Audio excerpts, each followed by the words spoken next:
My motor's running, bro. I'm ready. Show us the way. I'm ready, man. Okay.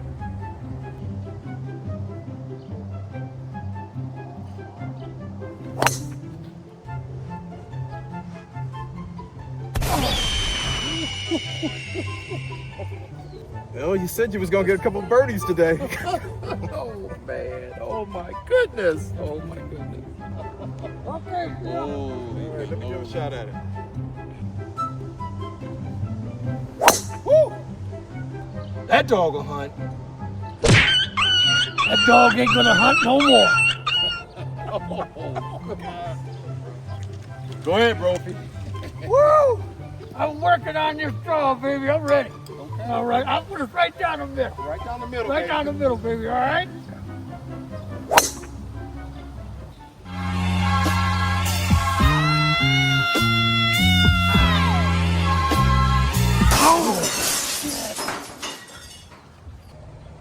Jay, you should probably leave your phone up.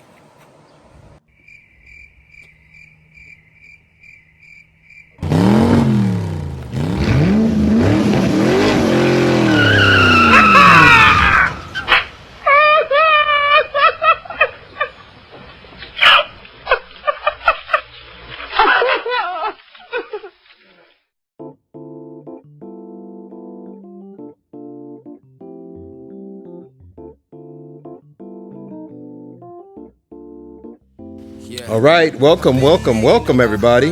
This is episode 9. So 9 now. Yeah, now we're moving. Boy, we getting on there. Yep. It's been a minute since we've been on air. We've had vacations and just all kind of schedule mishaps, and so here we are. It's been a couple weeks, right? Yeah, it has. 2, 3. But we're gonna rectify all that. So that's a good thing. Yeah. We have a great show today. I mean, it is action-packed. A lot of topics to talk about. I want to just give a kind of a sneak peek of our hidden gem because I'm super excited about it. We will get into more of that a little bit later, but we have a young man that is Akron-born. He is a Akron filmmaker, and he does movies in Akron. So we're excited to present him today as our hidden gem. His name is LAVAIL DUNCAN. So you'll see him coming up on our hidden gem. Before we get to our topics, we got to get caught up. It's been a minute since we've been together, right? Mm-hmm. Almost a couple weeks, I think. Oh, it's been at least 3 weeks. At least 3 weeks? Yep. Yeah. Before the cruise. Yeah, and then we had the camping trip. So what am I missing here? Get me caught up on what's happening. Start with you. God, what has happened? We did the golf tournament Yeah, we played at the St. V. Brough and I teamed up with 2 of the Flossie brothers. Yeah, Okay. yeah. And represented. We shot even par. We did all right. Where'd you play at? Silver Lake Country Club. Oh, Which- love Silver Lake. Yeah, nice course we got from the senior tees. And I told Phil he'd have to carry us. If it wasn't for Phil, man, we. Hey. You Trust kidding me? What was the We winning did- score? Do you remember? I don't even listen. Oh, the Maybe ladies 8 won. under? Did the The ladies? women shot, yeah. Yeah. It was a couple. Yeah, More women. Yeah, that's right. That's Yeah. right. They sure did win the. But Phil got closest to the pin, though, man. On what's that? 6 hole, our last Oh, my last God. hole. On Yeah. Oh, the whole like 6 180 shot. par 3 over water. Whoa, really? And I hit it to 3 feet. Oh, my God. Neither one of us saw it. Neither So one we had no of us. idea where the It ball was up in the clouds, and we were looking. You see, said, I'm not sure. I think it's on. Yeah. We can't pull it up, man. He said, "Is that my 3 ball?" feet from 180? Man, Yeah, it was like this. Okay. Yeah. Way What'd inside you the win? other What'd you way. guys win? You won. Golf balls. Okay. Oh, and a free 9 hole at Mud Run. So got that. Okay. Going. Yeah. And I got to meet St. V's head coach, basketball Oh coach. yeah, Drew Joyce. Drew Joyce. That was- So yeah. I had never Now met we him talking before. an old man or his son? Yeah, No, old man. the old man. Yeah. Okay. Yeah, so we're sitting at the table with him. Yeah. And I didn't know who he was because I haven't lived in Akron Right. forever. He's a So when he legend. said his name, man, I almost apologized to him Yeah. for not knowing who he was. Yeah. But he's very gracious. So Okay, I was gonna say. It's great meeting him. I told him that I wanted to have him on because he said goodbye to us when he left. Now, he knows you personally. Yeah, and I told him, I said, we're going to have him on the podcast. He said, for sure. Oh, good. Yeah, so that'd be good, too. To get I've him. met him, but I can't say I know him. Yeah. I hadn't met seen him. him in a while, but Yeah. it was good to see him and talk to And him. he is still coaching. Yeah. Cool. For now. Yeah, the only other thing that I did, and I'll talk about this more in the 5 minutes, is I attended, and this is 2-3 weeks ago probably, but the No Kings protest in downtown Akron was Yes. fantastic. And that was on the same day as what? God, I don't remember. Right. Yeah, you were out of town, I think. I was though. out It of on a town, Saturday. yeah. yeah. It was a Saturday. Yep. But, you know, I lived in Maryland for 30 plus years. You can't get any bluer a state. And I come back to Ohio, which is obviously a red state. Right. And so I'm thinking, man, it's Trump country here. I go to downtown Akron. You cannot fathom how many people hate this man's guts. With the same, it was like a family reunion. I felt so good and so comfortable in that environment with so many people Kindred that were spirit, like-minded. right? Yeah, it was fantastic. Nice. So it gave me hope and really inspired me. And I got some nice pictures to show that'll represent what people think of this guy. Okay. That's be good to share those Yep, two. yep, yep. Exactly. That was good. So how about your month? Man, it was crazy. After getting over my daughter's thing, and thank you guys for coming. Oh, that's right. Yeah, the graduation party. Yes. Kennedy. Yeah, Moving on. Which one? Congratulations. Headed to Kent State. All right. What's your camera? Kennedy? Yeah. All right, Congratulations. Ken. Volleyball star. Yeah. Softball star. Yeah. And what a Exactly. sweetie pie. Yeah. Oh, my And God. so she's yeah. excited about that. Oh, and Tara, the food was fantastic. Thank you so much. Tara, I'm telling you. absolutely. Yeah. Absolutely. Well, they drove me nuts. So, that's one of the things you do, and you're glad that you did it. Uh-huh. The You're so Glad it's over with. Yeah. Oh, you're The so preparation glad. is The everything. war's out. So Yeah. dragging into the fort, we hung in there. We saw some family. We did some swimming. Did some things like that. I'd played golf with Phil Yeah. the week before, but that was about it after that. Your backyard is incredible. Yeah, bro. man. It By is. the way. Perfect hangout spot. I'm Oh, telling you. It's coming around. man. It's coming around. Yeah. Beautiful. Well, it was like when we were kids, indoors at Brophy's Yeah, house was right, the place to right, hang out. right, wasn't it? right. Yeah. That's right. Yeah. Oh, yeah. The little old house we had back then. Yeah. But that was fun. So yeah. good. We had a great time there. Yeah, Thanks no, I for the, appreciate for the you guys invite. coming. That was awesome. Yeah. So, And you? How about you? yeah, so I went on the cruise. I think I talked about that already, didn't I? Did you? Yep. Yeah, and then we did a Whoa. Give your cousin some pop. cousin Doug. Yeah, cousin yeah, Denise. absolutely. Yeah. 70th birthday. 70th birthday.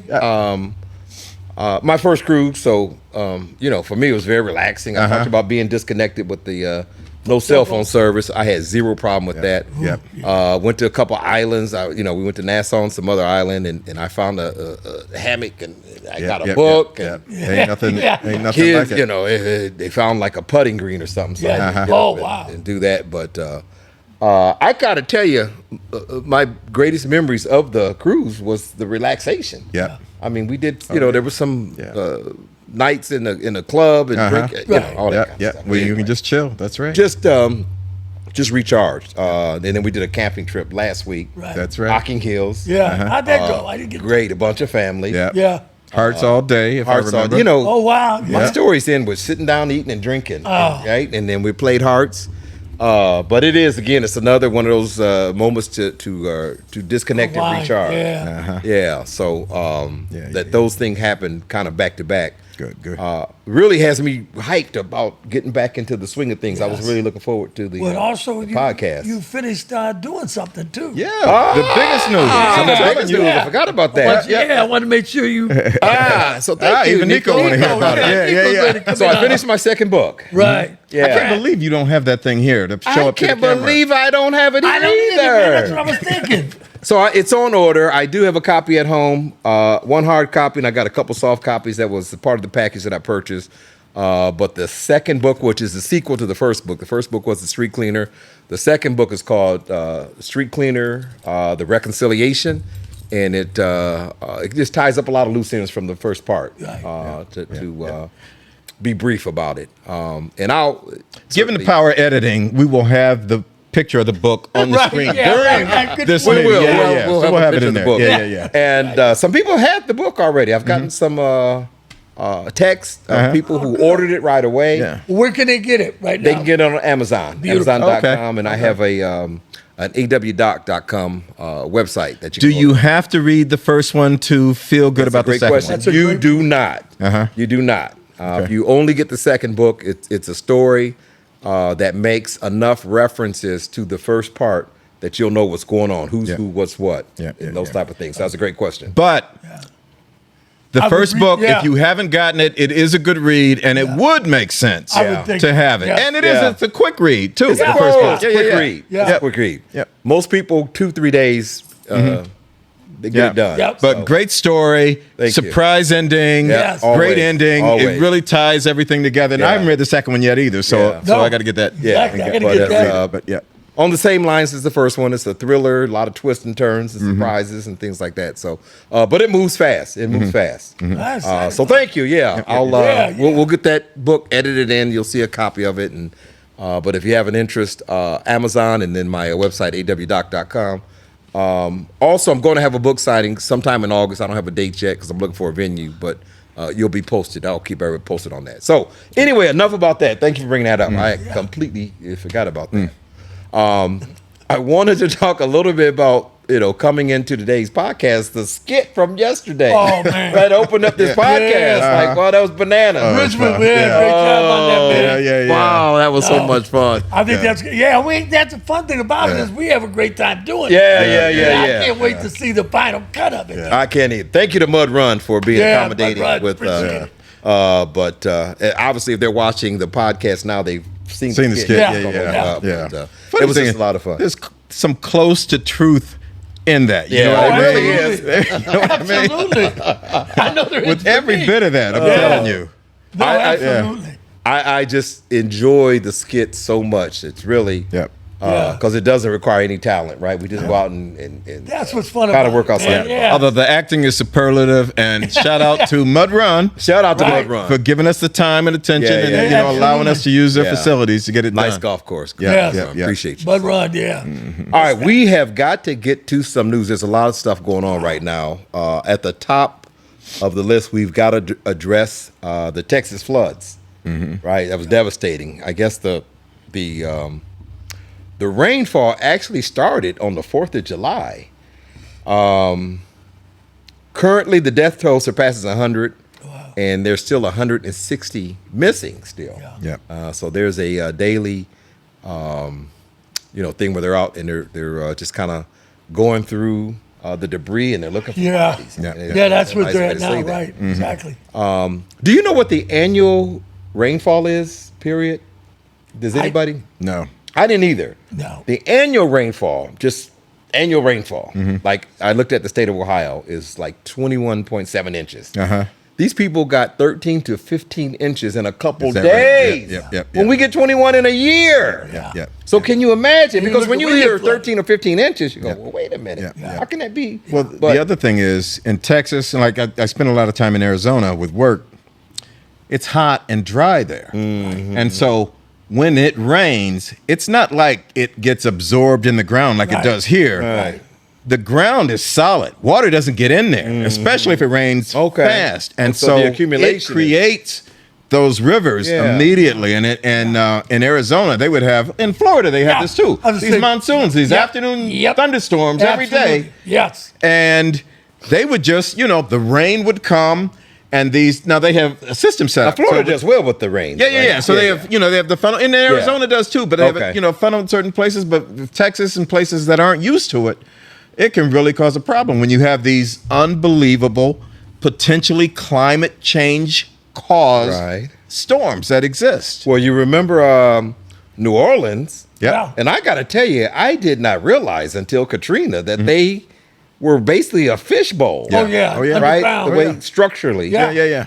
And so- Oh, you don't bury people underground in New Orleans. Yeah, They're right. they're Right. not buried. They're in mausoleums. Mausoleums, Yeah. Above ground. Unbelievable. Yeah. So, one of the things interesting about that was FEMA's response, and I hate to politicize it, but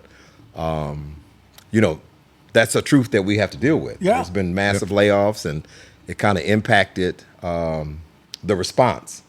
The state of Texas deployed about 1,700 people for this emergency.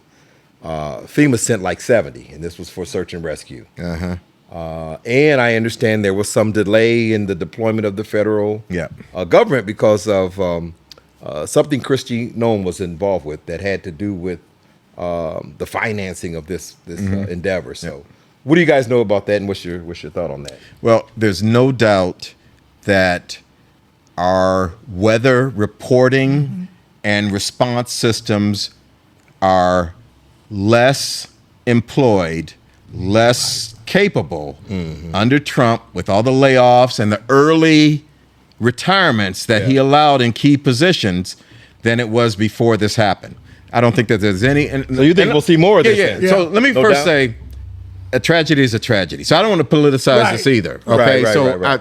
heart goes out to anybody that lost loved ones, property, friends, anything like that. It's just terrible. But you do have to ask the question, which is a sobering question: was this preventable?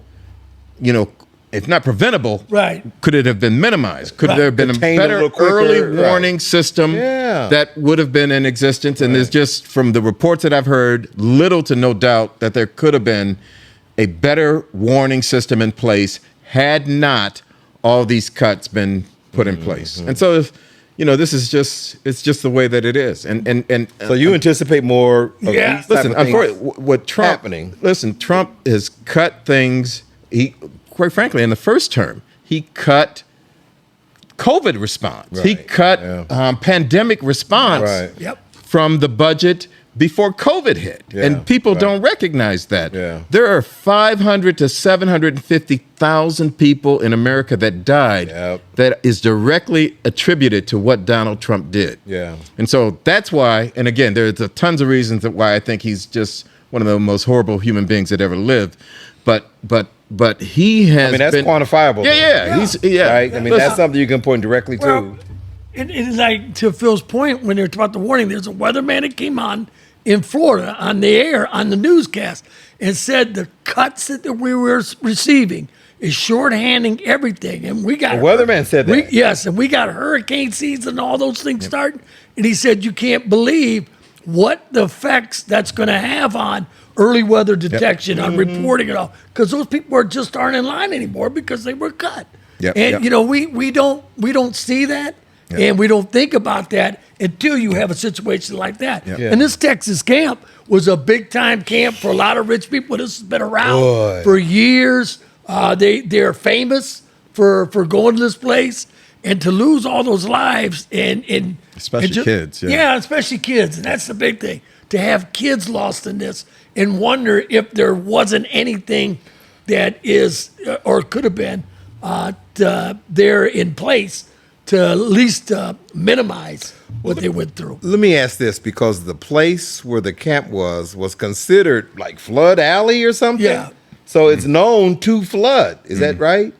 That I don't know. Okay. Well, you're on the river. You're right on the river. Okay. So, I guess it would give you that opportunity. Now, has any of that happened in the past? I'm not aware of it. Not aware of it either. But to this magnitude, and I know how quick it came, all the rain and all. Yeah. But, and again, it's fair to ask the question. It is. If we're going to sit there and criticize FEMA as much as Trump did in North Carolina, places like that, for lack of response and what we didn't do under the Biden administration, it's fair to question his administration and what reaction. And I don't think I've even heard Trump come out and say anything about this or relate to the story about the loss of lives and everything else. I have not heard anything. And As of that yet. to me is a concern. I think there was a statement from the White House. Yeah. But I don't know that it was specifically Has tied he to toured the Trump. area? Has he been down there? Those are the things that I worry about or think about. I shouldn't worry, but those are the things I think about. Yeah. Well, the worst part is that there's no accountability because our government only lies now. They don't admit responsibility for anything that goes wrong. They accept credit for anything that happens that's good. It's just a government that lies to us now. And it's just, so it's worthless, quite frankly, anything that they're going to say, because it's impossible to ferret out the truth. And that's the thing. And this is, who's the governor there? Abbott or someone? Abbott's a, So it's a red, Abbott's a it's a governor. red state. Yeah. And he went so far because somebody asked him, something about accountability with regard to this. And he gave some sort of football analogy that, when we lose, we just buckle back up and go after it again or something like that. We don't look to blame, we just look to figure out how to do better the next time. Well, if I lost a loved one in that thing, I wouldn't want to hear some bullshit like that. I would really want to understand what happened. Ooh, boy. At least, at minimal, so it didn't happen to another family. Right. Yeah. You know what I mean? Yeah. or happen again, period. Or minimize it again. Doesn't Once appear again. to be provisions in place to prevent something like this from happening again. Is that what I'm hearing? From the odds of with storms coming and the summer being here and these I would figure more of this is going to be inevitable. Oh yeah. Listen, they passed that big beautiful bill. It is, it reduces, aid for people in need. Yep. Gives breaks to people that have the most. Yeah. This is our government that passed this. The Senate and the House both, passed this bill. This is the way that it is now. So it is the haves and the have-nots. Oh, and huge separation. Yeah, And yeah. that's what bothers me is those congressmen that were so-called holding out that said this was ridiculous and there was no way they'd vote for it. Yeah. And, we'd have to have it because the kids are affected and all. Yeah. And they voted. Yeah. They voted yes. Yeah. So, I mean, what's that tell you They about? flipped. Right. They flipped. And it's too easy. And again, I'm tired of the excuses. I'm tired of everybody making excuses about But the reason they did is because Trump will go after them Absolutely. if they don't. You know what I Absolutely. mean? He will personally ensure that their careers are destroyed minimally and possibly worse And it if shows that's you- the case. right. And they just don't have the stomach for it. Now, some of them are just, they're as big a piece of shit as Trump is. Right. Yeah. But some of them. But the people who have opposed Trump have had like death threats and Oh, yeah, had absolutely. to take kids out of school, yeah, and it's yeah, a yeah, whole yeah. deal. Oh, you could I mean, listen. it If is. you looked at his cabinet now, if you saw a video on the things that J.D. Vance has said about Donald Trump Oh, my before God. J.D. Oh, Vance yeah. became vice president, Rubio, all Marco that. Rubio Right. before he became Even, Secretary of Cruz. State. The poor Yeah, guy. Ted Cruz. Yeah. Listen, No way they'd ever vote for this man. So it's just clearly there's no way that Trump, through his wonderful personality, Right. convinced him that he's better than he is. Yeah. Right. He is what he is. Right, and But they know it. Yeah, but he's a mob boss. You know what I mean? That is horrible for Medicare and some of those programs, the SNAP program. Oh, yeah, the Medicare, kids, all this. We're losing. school lunch programs. And unfortunately, Brother, the I'm people telling that are you. losing that are going to be the ones that are paying more in taxes. Yeah, As right. the years go on. Yeah. And for anybody out there that sees as themselves as regular America, average Joe, or the work, how you could ever agree with this or think it's going to be okay. Yep. I don't know where you're at. I Yeah. don't know what you're thinking about. Yeah. Because it's not. Yep. So the Trump the Trump Elon that reignited feud has Well- kind of caught fire again, I guess. Well, there goes my whole thing again. We said this a long time ago. Elon was a genius, and he was going to find all this fraud, all this stuff, and take care of it. Well, what Like, separated them was his bill, though. Oh, and he got the key- big beautiful he bill, got right? the That's where he keys. drew the line. Oh, but he got the keys to the workshop, man. The key to the White House. Go ahead and do your thing. Yeah. Now, Steve Bannon, who's a nut, such a right winger, is telling Trump, and Trump's about deporting Elon, I saw deporting that. him, getting saw rid of him, that. and that he's a drug addict, ketamine fiend, and all Ooh, that. boy. Well, Yep. yeah, and that's who you got keys in charge of. Yep. Now, my question is for all the people that were saying Elon's doing that, boy, Elon's doing all that, where do you stand now? Where's your outrage when you find this out that he's going to start a third party? Yeah. And wants to run against. What is this? Is like, Oh yeah. I just my when they were best buds, I wondered how much they communicated off camera, because for Elon to draw a line on the big beautiful bill tells me he didn't know anything about Trump's position on this bill, right? I mean, that was where he drew the line and said, "I'm done with this guy." And so I said, "Well, how much were they truly best buds, like off camera, or was this just off of clicks?" It's to me. I would say not quite an enemy of my enemy is my friend, but they bonded on common interests. Right. Okay. And so the things that would go well from a government standpoint that would help Tesla Business stock money, or right. his SpaceX program or any of this stuff where he saw Trump being able to, Right, institute cuts. And this is, he's doing Trump's bidding Yeah. and expecting his quid pro quo. That's so he's usually going to how it get goes. his. You can help piece out of me, that. right? I'm all in. Yeah.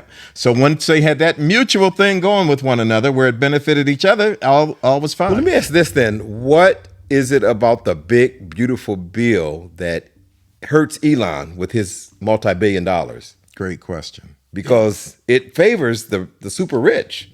They get the tax cuts. Well, I think Right? that it kind of makes him look like an idiot too, though, when they talk about catching all the fraud and bringing the deficit down. Now Yeah. the deficit's going up $3.5 million or $1 trillion or Well, whatever. they humanized Elon to me, but then he never explained, unless I did. He must No. have at some point, but I never heard What is what it was about the bill and I'm not saying he didn't like it. He didn't like it to the extent that he terminated his relationship. Yeah. So he really doesn't like the bill. And so I said, well, did I miss something? Yeah. What was this specific? Yeah.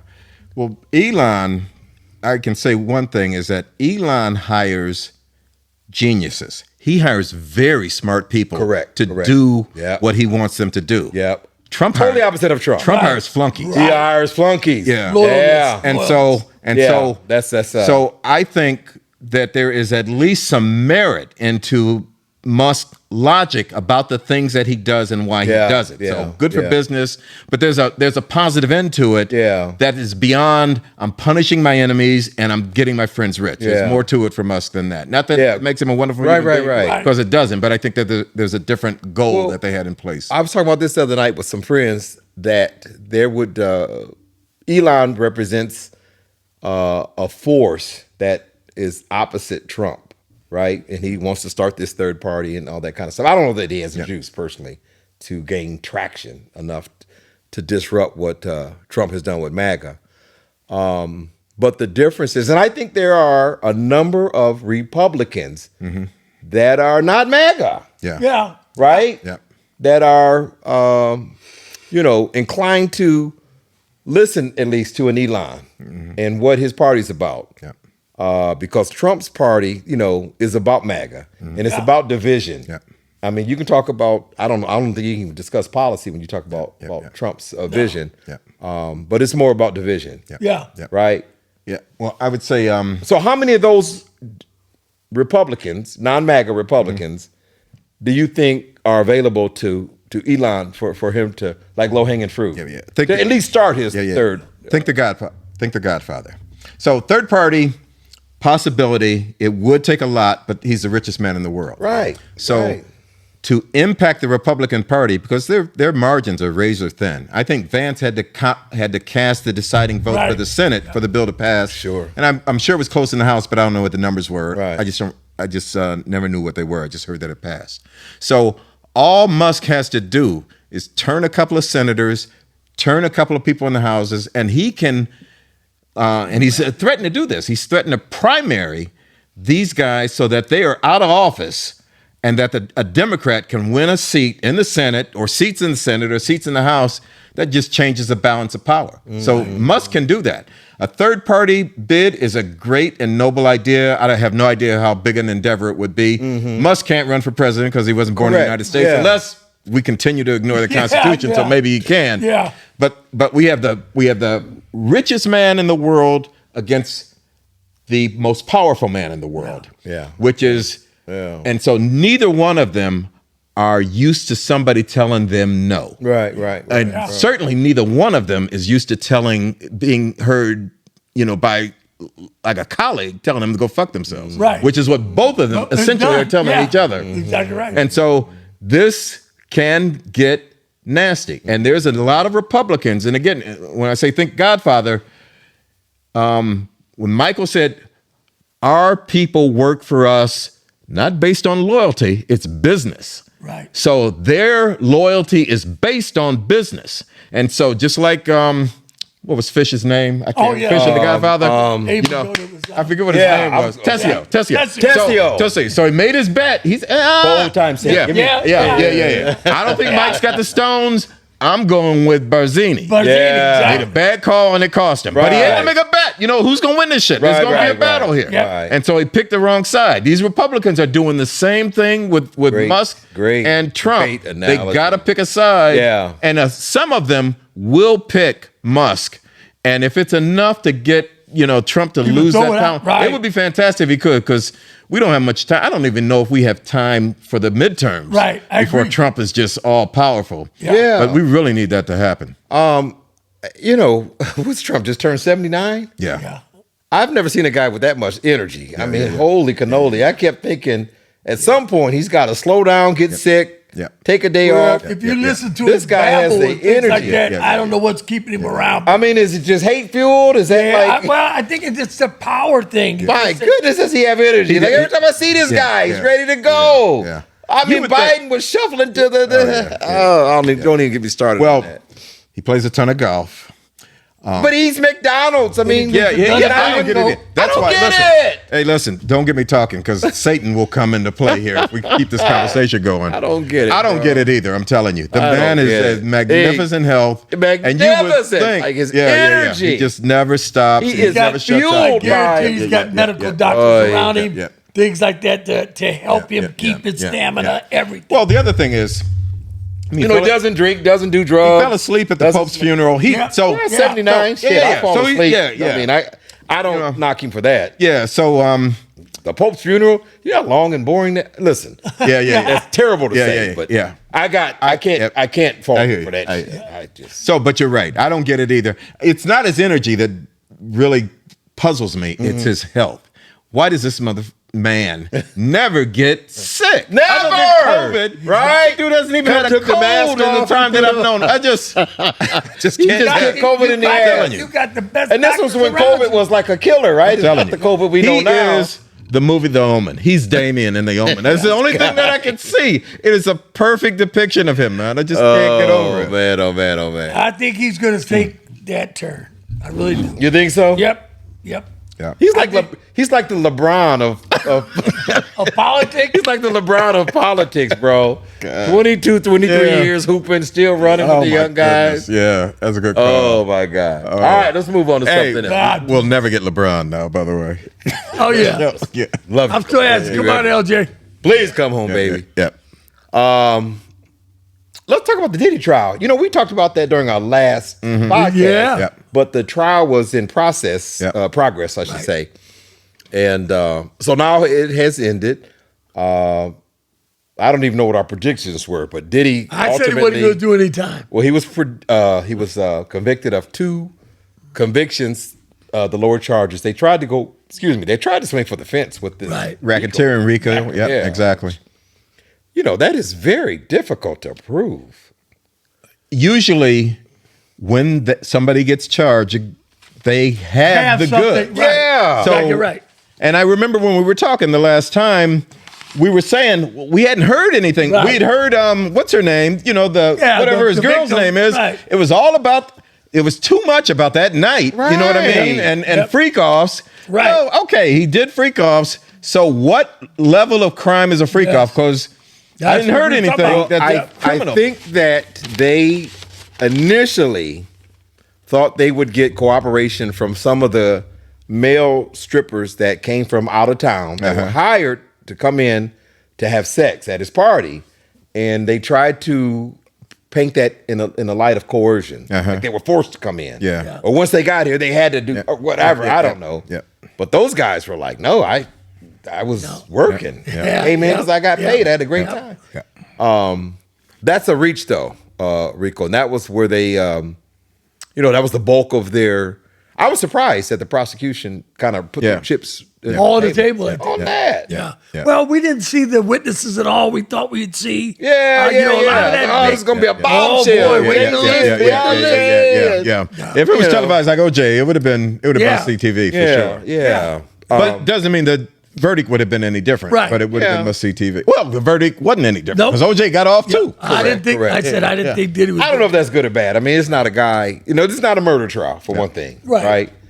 It's a guy with some fetishes. Yeah. Right? At the end of the day, he's an Right. entertainer. He's money, and everybody's. and all that money, and I just it's a didn't different feel world. like they Well, were going to find enough. Different world to an But extent. it cost. But part of what he did, if he did it, was dangle somebody out of a balcony by their ankles, a la 5 Heartbeats. You're right. You know what I mean? Right. And so if he did that, then that's Yeah. pretty criminal. So It's pretty bad. So from a legal standpoint, I guess, the justice system did what it did. This is I guess, justice. well, that's a long way from RICO, though. Still, Yeah. And that's what I'm assault. That's saying. legitimate assault. But from a personal standpoint, not that I ever thought he was anything of a human being to begin with, but he is clearly a nothing human being. Yeah. So my question would be, does he have the ability to resurrect himself to become some sort of human being? That was my question. Where does he go from here? Where does he go in a career?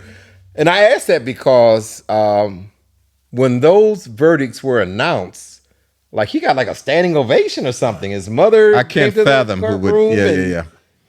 Yeah. And so I said, well, wait a minute. I just didn't know which way the momentum was swinging, but it appears favorable for P. Diddy. Yeah. Well, I think money can buy you some press, everything else, and I think they throw that in there and keep playing it off. Well, is he a over victim? time. Like, is this the whole, you know like they what? talked about Cosby and Does he play that right? you know, the black guy is going to own the Yep. NBC TV, so now they're going to bring him down and, right? Play it that way. And you see this with Tyler Perry now, right? Yep. Somebody's come out and accused him of sexual assault because he's getting too big. Does he play that? Is that a real pattern? Like, You know what? Yeah. But there were so many rumors about Diddy before this Oh, thing. yeah. even No happened. doubt You about know what it. I mean? No doubt about Cat it. Williams, whatever that girl's Yeah. name was, what was Yeah, it? well, Jaguar Wright, I think Oh, was her Jaguar, name. You know what I yeah. mean? Yeah. His Yeah. former manager, or Yeah. not manager, but something. Yeah, like a bodyguard or something like that. Bodyguard. Said he was These sexually dudes- yeah, assaulted. yeah. So Yeah, right. you know, there's a lot of evidence that he ain't shit as a human being. Yeah. Not that he's a criminal or a racketeer or anything like that, but that he ain't shit as a human being. So knowing that, and I would, not that this comparison is so great, but like an Ellen DeGeneres who, you know, had this persona of being somebody that was wonderful and wholesome, and turned out she was, They you know, said she was- ruled with an she's a iron bitch, dick, yeah, bro. yeah. So Diddy, I don't think anybody thought wholesome from any stretch of the Right, imagination. But who wants to be seen with Diddy? You know what I mean? Who's gonna take a picture with him? You mean right now? Yeah, nobody. No, I wouldn't think. I got to tell you, man, clicks are worth so much. I'm telling you, Instagram and I mean these clicks, bro. that's what I'm thinking. Just give it a little time. If yeah. the money's got I mean, it was now I don't know that OJ ever came back. right. I don't think he ever came back. I still think if you was with OJ after that trial, Yeah. You know what the best thing that ever happened to OJ? Trump getting elected. Took all the media away from OJ because they were following him everywhere he went. Even if once he got out of jail, they Yeah. were following him everywhere. Yeah. Well, once Trump got elected, they just didn't let me have say this, any number though. for OJ. OJ was cast aside by black community because he married Nicole, Right. blonde hair, blue eyes, Divorced his wife, divorced his black wife, Marguerite. and you know OJ don't make records or nothing. Like that was just Right, the life he lived. right, So right. once they were done with him, we were done with him. Diddy remained black. Yeah, he's, Alan, but do you remember the applause that Black America gave OJ after that? Remember, bro. Yeah. But Black listen, college audience? that wasn't for OJ. That was against the system. establishment. That's right. Right. That is right. Establishment. That is right. Somebody that is right. finally got Yeah, it. yeah, Got yeah, off. yeah, yeah, Got yeah, over. yeah, yeah, yeah. And OJ's That's right. dumbass thought it was for him. That's it right. wasn't for That's him. true. That's true. It was against for the the establishment. situation. Yep. P. Diddy is, still a hood dude. He stayed in the hood. Even after he got rich, Yeah. he stayed black. Uh-huh. And his productions are all black. His music's black. His crew is black. Yeah. So Well, this then this hurts Black America. The perception of Black America in white America's eyes. If we care about that, then that's a bad thing. correct. You know what I mean? Correct. Because it's like this is what they do. This Yeah. is who they worship. These are their heroes. So you're Yeah. endorsing that. You're yeah, signing yeah, off yeah, on. Yeah, Yeah. can't buy it. But it's crazy though because that's a different culture. I mean, you have songs calling women bitches and saying "suck my," this and that, and the women are the main ones. Yeah. Right. So that's just a different culture, though. Phil, it's not like it's just people that- always call us old when we talk about old school. but Yeah. God damn it! When you listen to the Whispers, or the, right. You hear or all the that. Commodore sing a love song to a woman, boy, she's like a rose. I mean, they just cherish a Say the woman. rose. Yep. Yeah. And the younger generation, man, No, that's not there. hoe a bitch, and Yeah. I mean, I don't get it. Anyway, I don't- I know I sound like get off my lawn, guy. I know, but you know what though? The thing is, you're thinking about the Epstein files, everything else. There's a lot of that going on out there. That money kept everything away from. And I think the same way right. with Diddy. Yeah. That you talk about the Epstein. I don't give a shit. They say. By the he way, committed you see suicide. the files disappeared. Yeah. no one has any files. There are no files anymore, right? They were on their desk. Oh, They were Paul on their Bundy desk. said, they're on my desk under review They're right now. Now they here. don't exist Speaking anymore. of that, Now they don't exist. Listen, Now and they don't that exist. lie, like our skit, that lie will hunt. Yeah, You know what I mean? Absolutely. It'll Yeah. Did you say it? It's right here. And then suicide was, Yeah, that yeah. was suddenly. Well, of course. And that's say that. now that's our big because Trump supporters are zombies, man. They'll Yeah. do Oh, yeah. whatever this dude says. Oh, man. So you can't, how do you argue? How do you reason with somebody that doesn't have a brain anymore? No. it's tough. It's done. impossible. It's been brainwashed. Interesting. So let me ask you this. So where do you see Diddy in 3 years, 5 years, career-wise? What's he doing? Is he directing? Is he writing? Is he acting? Is he making music? I don't know about 'Cause he's, acting. I could see him like still being. he's probably involved already hit the pinnacle Right. of his career. Right, I agree. Yeah, but I think he's still around where his money talks, where he can have Have some influence? productions, yeah, Some production. yeah, stuff like that. I think Yeah. he's behind the scenes more. Yeah. I think his money agree. talks. You know, He should. Well, his best bet is to hire the best PR firm he can Yeah. find and say, do whatever we need Scrub- to do scrub to my image. resurrect my image. absolutely. That's what he should do. And that's what he probably will do. Yeah, and so okay. it can't be, tomorrow because it'll Right. look fake. Exactly. But over time, he's got to do some shit. Yeah. And quite frankly, he's got to own some shit. He's got to, he's got to say, I messed up. Yeah. If he's out of the spotlight Party for 6 too much. months, Yeah, 10 people are going to fuck up so bad. right. You understand? 6 months is a long time in the entertainment business. Oh, yeah. With all the wild and the drunk Yeah. and the Yeah. drinking and drugs. Yep. Yeah. You stay out of the spotlight 6 months. Yeah.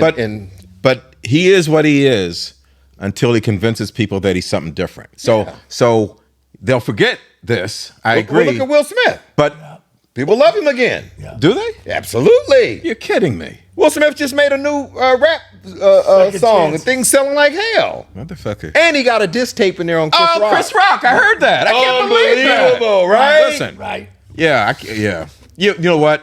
I'm an old dude. I don't get it either. I don't, That's I don't it. get it. That's But it. people were buying right. it. Talk about- I look y'all at just talk- give Right. it time. And I was the kind of like, And second chance. I love Chris Rock, and I was, because I love Will Smith too. And I said, damn, I hate that that happened because two people that I like. No. I just wanted it to blow over. Yeah. I don't know if I could say mad at Will Smith, but extremely disappointed, right? Yeah. And so as time went on, and he had a what I thought was a very genuine apology, right? Which is what you're supposed to do. He owned it. He was accountable. Yeah. And so you just let time go on. And I said, man, he'll be back sooner than later. Yeah. And then he comes out with this, like Will Smith. Yeah. I mean, like, are you kidding me? Well, it's just like you're talking about Diddy. Hire the right PR firms. Give him 4 or 5 years, man. But all of a sudden you're going, second chances. The guy right at the wrong. Right. And people just do. Yeah. They just And Chris Rock lit Will Smith up in his next comedy Right. special. Next comedy special. Yeah. And quite frankly, he went overboard, in my opinion. Yeah. I don't know. No, it was He was coming from the heart, though. he was boy. coming from the heart, but it Yeah. wasn't comedy. It was It was a personal. It did. what are the two rappers? Drake and Kendrick Lamar. It was Drake and Kendrick Lamar type battle. Yeah. You know what I mean? It was hard from that. He was that was therapy for him. Yeah. He was I getting that agree. shit out. Yeah. The other It thing did is, get personal, Yeah. though. Yes, it did. It went beyond comedy. The other thing, and I've said this before, I hate bullies. And so Yeah. if Shaq had told the joke that Chris Rock told, Right. would Will Smith have gotten up on the stage and slapped the shit out of Smack? Right. Or out of Shaq? Yeah. So if you ain't gonna hit somebody bigger than you, then Right. you shouldn't hit somebody smaller than you. That's my That's a good definition of point. a bully. Good point. And so I just can't stand that crap when he did that. Yeah. Chris So Rock. where you at, Will Smith? You done with Will Smith? Oh yeah. Done? Quite frankly, No coming back? I was never there. Ah! Quite frankly, I'm just telling you. You never was a I Will was Smith never there. fan? I was never Will Smith. Fresh Prince of Bel-Air, none of that. Fresh Fish he did well with that, but I was never hooked on that show. But he did Ali. I couldn't buy him as I Muhammad didn't Ali. dislike him, but I didn't buy couldn't Ali. do I'm Ali. going to tell you what I did Yeah. buy, not to get off the subject, but Jamie Foxx as Bundini Brown. Oh, yeah. Yeah, but anyway, I didn't And mean I to don't get know off if you topic. saw One Night in Miami, the thing that I love the that. dude no. that played Ali in that Yeah. That was very was well. awesome. Very yeah, good. Yeah, Very well yeah, done. exactly. Who played Ali in that? Oh, He's God, a new that's actor. good. I don't know Yeah. the He dude's was name. I never saw so him. good. Yes. He was and the guy already- that played Sam Cooke. Yes, Yeah, yes, yeah, excellent. very Malcolm X Yeah, and yeah, Jim Brown. yeah. That whole They thing met is up. good. Yeah. Yeah. What a so, movie. So Yeah, well, I couldn't buy Will Smith in many of those roles. Now he's got. I'm not saying he doesn't have talent. Yeah. And maybe this is a generational just thing like, also. Jennifer Hudson and as Aretha. Yeah. No. Talent. Yeah, But go ahead. I didn't mean Yeah. it, bro. But I'm just saying, there's certain people you just can't see You them can't do it. in the roles that they do. You know what I Right. mean? So I think the bar was set when Jamie did Ray. Ray. Yeah. Yeah. That's the damn Yeah. bar. Yeah. And Denzel did a hell of a job with Malcolm X. Malcolm. Yeah. That's right. And it's right there. Yeah, yeah, but I think the bar is Jamie and that damn Ray, Yeah, bro. yeah. Yeah. No, he is That was well. absolutely uber tough. Now, Yeah. I told you this before, and I don't think you saw this movie. You got to see Audrey Day do Billie Holiday. Uh-huh. Oh yeah. And I can't remember the name of the movie. Yep. But boy, she did a phenomenal job. She was up for an Oscar. Uh-huh. Didn't win it, but I think it was Lady Day or something. It was Yeah, called. yeah. Okay. Yeah. But anyway, I know we're getting off track here. So what does Puffy, does he get a year, 2 years, 5 years? What are we doing? You even talking about a sentence? Sentence. What's the sentence? Time already. He's still in what jail, is- right? What's he doing? 10 He's still in months? jail, right? Yeah. Yeah, he hasn't done a year yet, right? About 10 months. When did he go? Last September? Yeah, I Yeah, think something like September. that. Yeah. So he's almost a year now. Almost a year. Yeah. What's he get? How much more time in jail? First of all, sentencing is not until October 3rd. Right. And So get he'll time have for that, too. passed a year. Yep. And so what do you think he does? What do you think he'll do jail time after October? Get out with time served? He'll do another year, 6 months, blah, blah, blah. What do you think? I would think they would try to hit him as hard as they possibly can hit him You think without seeming to go overboard. Like when OJ got that 33 years for that quote unquote kidnapping, Right. they went. They threw the book at that motherfucker. You think so? I don't think they'll. Did I he? think No. I think that what we're talking about is like 2-3 years though. Yeah. So, and maybe that's extreme, but whatever, and I don't know what the guidelines are, but I think they'll err on the heavy side of those heavy. guidelines because Well, the guy did deny bond. yeah, that's which right, I thought that's was, right. because That's strange also, Well, Russell Simmons is out there in that island. I mean, that's just what they do, right? Oh, you mean he's A flight exile. risk. Yeah. Essentially exile. A flight Right. risk. Yeah. Though it'd be stupid to be a flight risk if you potentially got a year to go. Right. yeah, Exactly. And you got the rest of your damn life. Right. And all your That's property and all that. Right. damage. Exactly. yeah. See, that's what I'm looking at. I'm looking at like time served. Time served. Give him a year. Yeah. He does 8 more months. I think he'll do 24 to 30 months. I think he'll do But like you know less what? than a year. Actually, that's a good point. Diddy may find it better outside the United States. He can do all the shit he wants to do. He Absolutely. set up a studio outside the United States, live like a king. Yep. And everything that he promotes, everything he produces can still be done in the United Yeah. States. Go over to Correct. the Emirates, over to Saudi Arabia, places yeah. like that, man. Ellen left the country. Russell Yeah. Simmons left the country. I think DiCaprio left. Yeah, a lot of people Yeah, have left. he did leave, and that was because of the Diddy trial, wasn't it? I thought so. Yeah, It was yeah. during that. They were gathering witnesses. So I don't know. Justin Bieber stayed, didn't he? Yeah, I think it is. Yeah. some- Justin Bieber was a victim, though. Him and Yeah. Usher. the kids. Yeah. Yeah. But what was I going to say? I forgot it. Go ahead. Yeah. Forget it. Okay. Yeah. I was going Go to back. Yeah. kind of expand on this entertainment thing since we were there. Because, bro, you mentioned something Oh yeah. interesting. And I don't know if you're aware of this or not.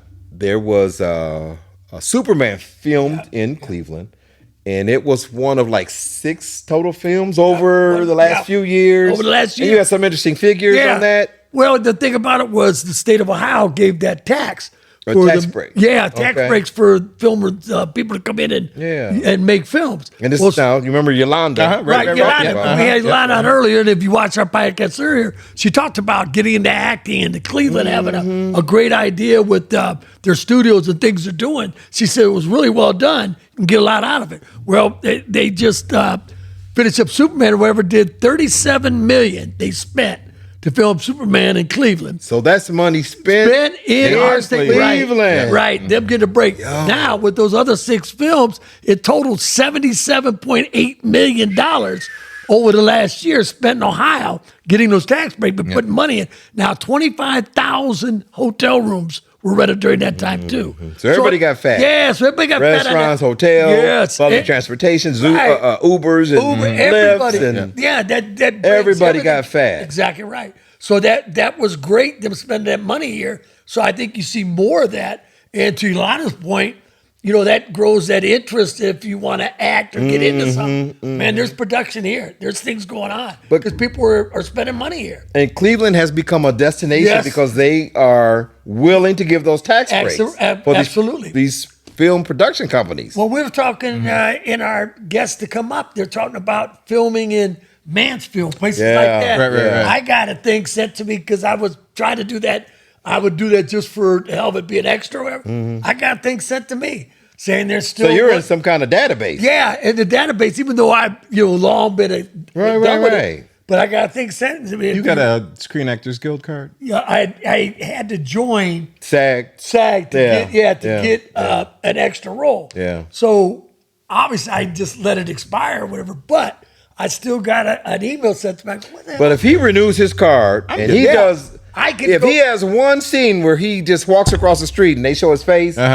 if that movie becomes like a cult favorite, where they every year for 100, like The Godfather, he'll get a check the rest of his life. Yeah. The thing is, but you got to have your SAG card. You got to have your SAG card, and and again, it was $8 an hour minimum wage just for. But if you get want to be a part of it, you go down there to Mansfield. Say you work 4 days or whatever, 8 hours a day. There's 32 times 8, so you get. $200-some. Yeah. But just it's living a fantasy. Yeah, that's what it is. So that's why you're so good in our skits, huh? Yeah, man, I love that. Yeah. I love being a part of that stuff. But again, for people that are interested in those things, to have all these films coming to Ohio, that is that money, man. I mean, again, if you watched that earlier podcast of ours, Yolanda talked about that and all the opportunities. I just think that. If you have that interest, this shows you, the money that's being spent on it around this area. Good time to jump on. That's wonderful because Cleveland's taking a lot of those dollars and they are building up Cleveland. The flats are coming back. Exactly right. Now you were gone a long time living in Maryland, 35 years. I've done a couple things in Cleveland since I've been back. But have you been to the flats? Yes. First of all, do you remember the flats back in the 80s and 90s? When we it was unbelievable. It's a place where you went to dispose of a body, quite frankly. All right. Okay. That's what I remember. But Alan, what was the name of that restaurant I was telling you about that I was up at? I can't remember. Just recently? Like a month ago. West Bank? It was nice. I was right on the water. Oh, they got some nice places. Yeah, they do. But it was nice. They had a nice stage. You remember what I'm talking? He won't remember, but Google. Can you Google that? No, he won't know because there's nothing to Google. Okay.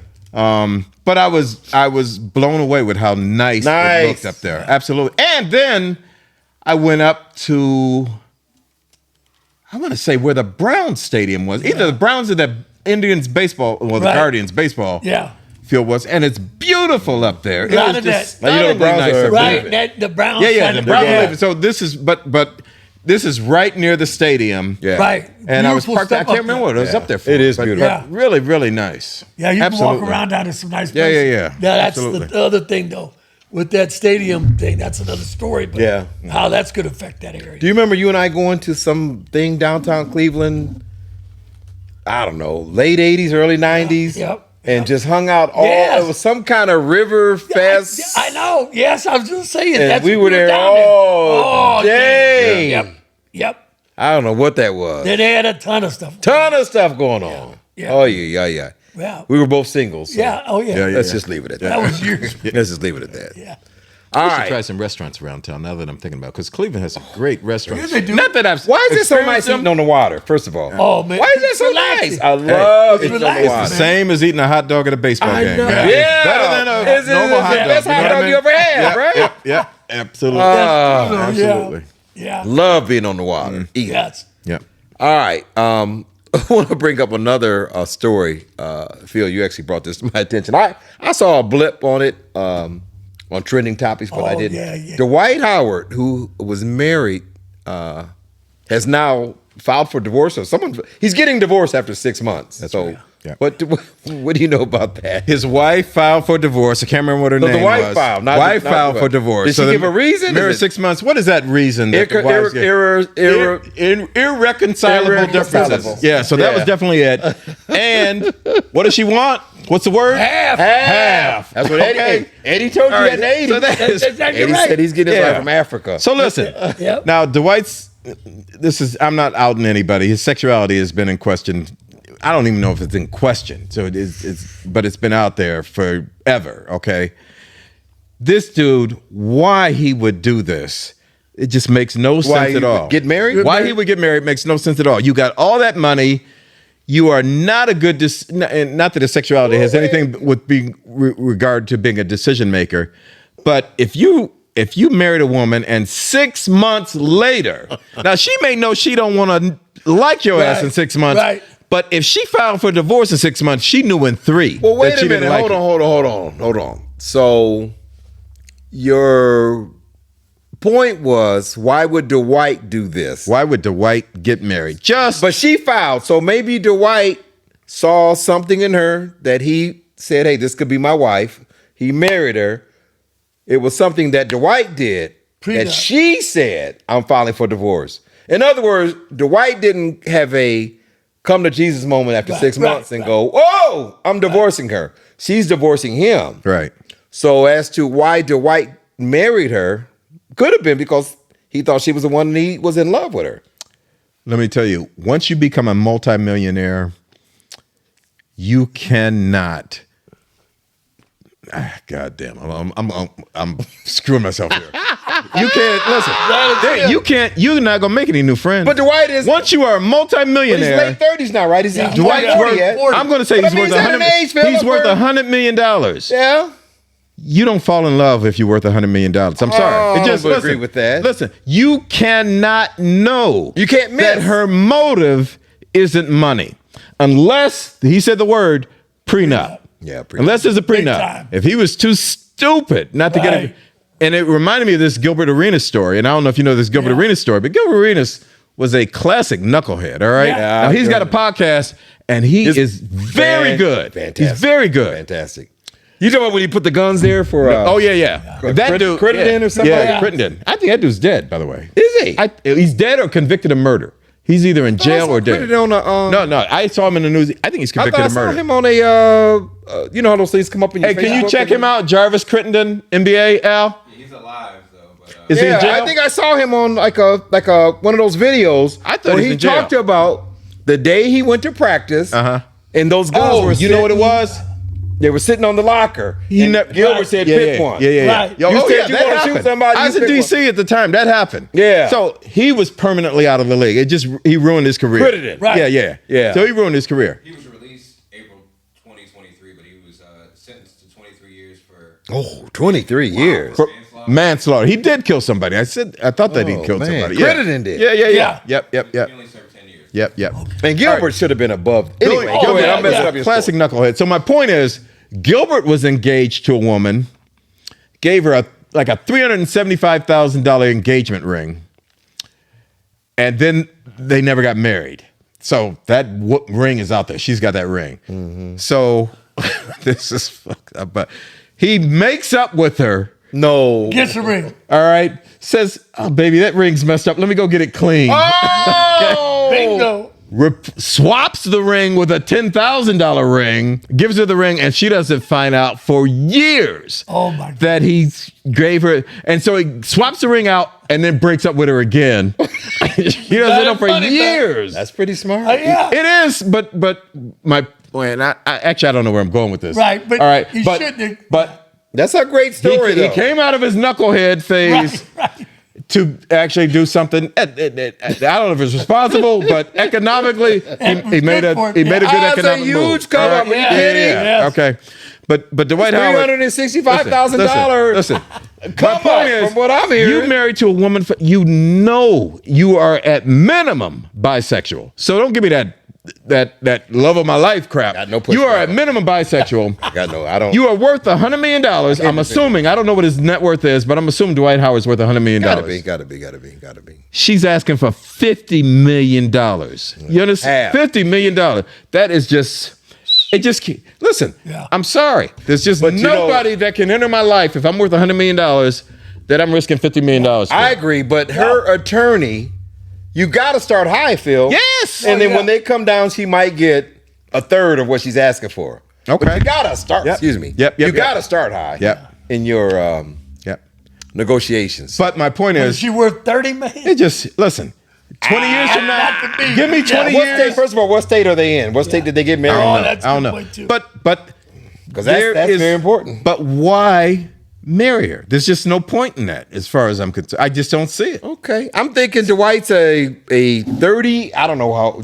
Junior, how old is Dwight? Got to be 38. 40. Is he 40 yet? He's not that far No, from no, LeBron. he ain't LeBron age, I don't think. LeBron is 41. LeBron's 40. Dwight's got to be 38. He is Got to be 38. 39. 39. Okay. Yep. So here's the guy, 39. Oh, and he just got to fight with them 3-on-3 tournament with so funny. who was With, that with? Lance Stevenson. Yeah, yeah, yeah, Lance yeah, Stevenson. yeah. That was so Still being funny. Lance. That was so Yeah. funny. Lance still being Lance. But let me play devil's advocate. So here's Dwight, 39 years old. Well, I guess he's playing some 3-on-3 or whatever that league is.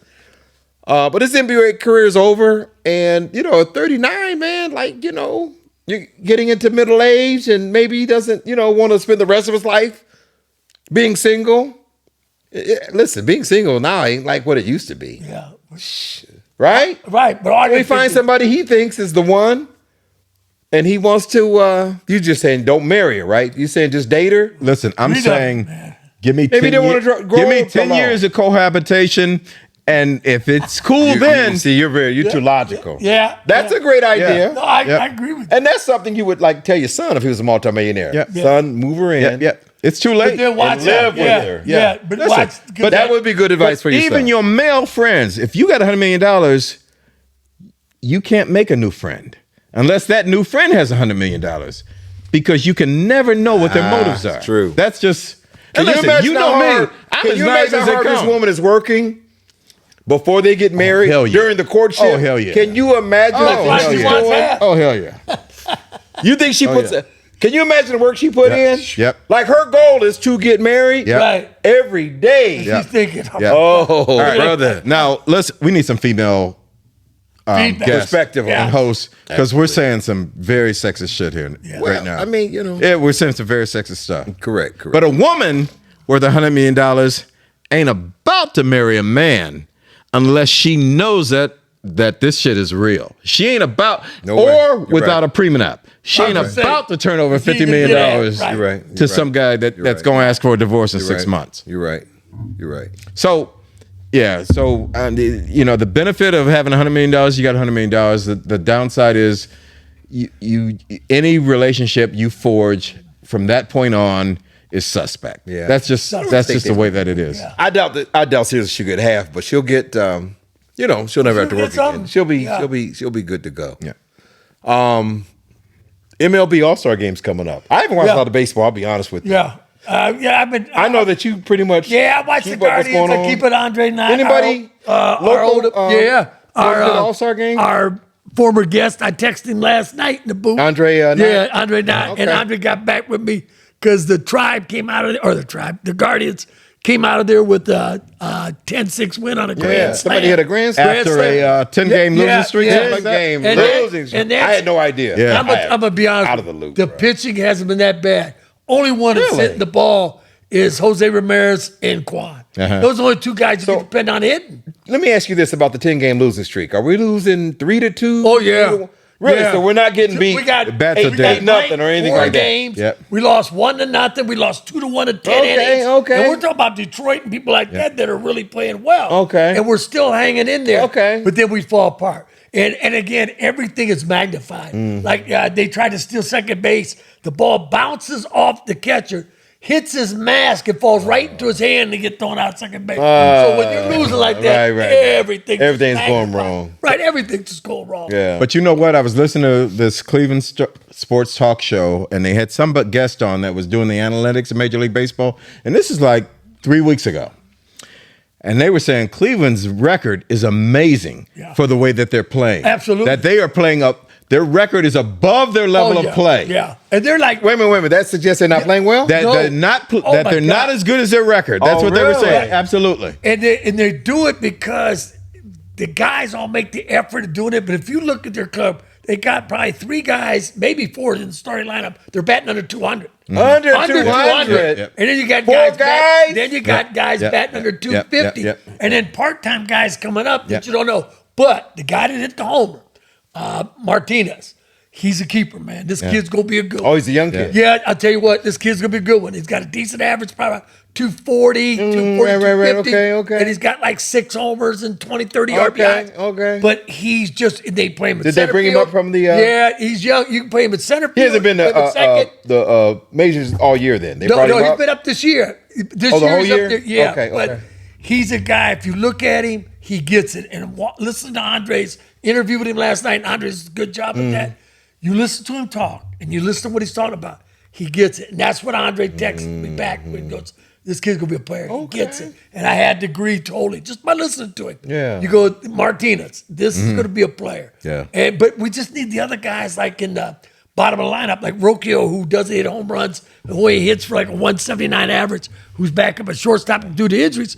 He had 2 hits last night or 2 or 3 the other night. He had a home run, which he's not normally a home run hitter. And so, but it's just, you're right. They're 40 and 49 or 41 and 49 going into All-Star breaks. They're that much under 500? Yes. They oh, dropped man. 10-game losing. Wait a minute. Tell me the record again. They're probably 41, 42, and 48, something like that, 49. They're 4, 5, 6 games under 500, whereas we were always a couple games above 500. Right. But they were 3 weeks ago. They had the wild card, and they were talking about, and Detroit was still within reach. They have lost so many games in a row. How many behind Detroit now? You think I don't know. Are we done? Is it done? No, we're not done. No, because they still got 60, 70 games to play. Okay. But the problem is they've got to start getting some hitting. We always talk about picking up an extra bat, but Cleveland ain't going to spend a lot of money on that. Well, it sounds like from what you're saying, these kids need to be keep playing the kids. They're going to have to pick it up in different parts of the lineup. Yeah, because the pitching is doing okay. But you just can't rely on it night in, night out. You got to have some part of your lineup pick it up. And you're happy with the pitching. Yeah. As far as the pitching goes, yes, because we've had injuries and all, but guys are stepping up and pitching pretty good. Okay. But it's just the bats in the lineup. We're just not hitting enough. It's lower parts of the lineup, different parts. Yeah. We just got to have other guys step up. Okay. Let's just start hitting a little better. How you feeling about the manager? I'm fine with him. Everybody's talking about, oh, no, you hear, oh, fire. No. Vote the manager has done a great job last year. He had him in the damn near in the World Series. Right. He's done a good job. It's just you got a young team. Did they overachieve last year? I know. I think they had one of those special years. Okay. They had a special year. Okay. But they got rid of Naylor at first. They got rid of Jimenez at second. All-stars, both of them. Okay. Because of contracts. But you got Carlos Santana, who's an old player that came back. He's a great defense player. But he's batting probably about 238. Got about 10 homers, 30-some RBIs, which isn't bad, but isn't great. And then your second base, we've been shuffling guys in and out. We've been injured. And it's just, we haven't found that replacement. But Jimenez, his contract was too big to keep him, so he's up in Toronto. And and Naylor's batting well wherever he went. I forget where he went, but he's batting well. So, but you just gotta, it's just gotta keep growing. But no, I think they're still. They just gotta come. Some bats got to come. Cleveland's postseason like 3 straight years, right? Yeah. Okay. So how did you get out of baseball? You used to be loving baseball. Yeah. I don't know what it was. I did enjoy watching Probably baseball. when your kids was going It through just soccer. took too much time. Yeah. You know what? That's exactly I what think it was. that's what it was. Just took too much time. It exactly. does. Didn't have enough time. And that's the ironic thing is, I watched because I watched so much of it usually, but Tara and Ken and I actually got into watching them, and it's been the worst streak for like I don't know how long. It's just you look at it and go, oh no. Yeah. They got like 3 guys picked off on the one base. And the other Is that right? But you look there and go, and again, bad breaks. Yeah. Ball hits, bounces the wrong way. Guy catches it into a double play. Everything goes wrong. Oh my God, anything go wrong, it's going wrong. And I actually text Andre and said, hey, Rocchio made this grab, that's a great stab. I go, hey man, that could be the one that turns it around. He takes it back and goes, hey, bro, let's pray it does. This is boy, rough. Die hard. Because you live with the guys, the traveling. So he said your mindset is like the team. Right, and they're just going through it, man. It's just been a tough last 10 games or whatever. So. Well, if you look at it in a macro sense, like I said, they've been in the postseason. Yeah. Yep. They're not, technically speaking, they're not supposed to be. You know what I mean? The way that Major League Baseball is. In the way the Cleveland big market team. Yeah. So a small market team. Yeah. Small, middle to small. Yeah. You hope we get there, win one. Exactly. It'd be so fantastic. Even to get into it's great. Yep. So that's the thing I was thinking about. When so this ain't a Cavs situation. This is a team. Right.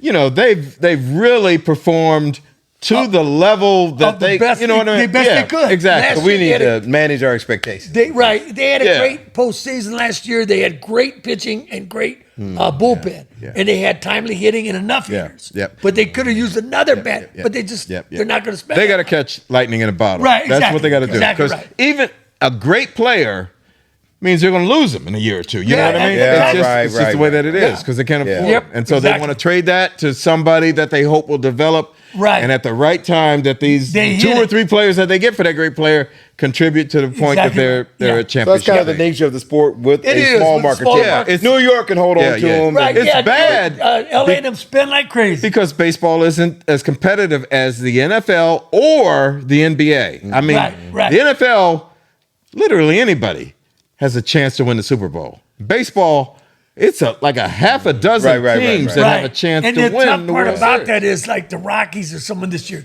they were going to fire Bud. Like they were like 6-30 or something. 35. I mean, it just you're out of it, Yep. and you got all that season to go. Yep. Now they expanded to finally get wild card teams in.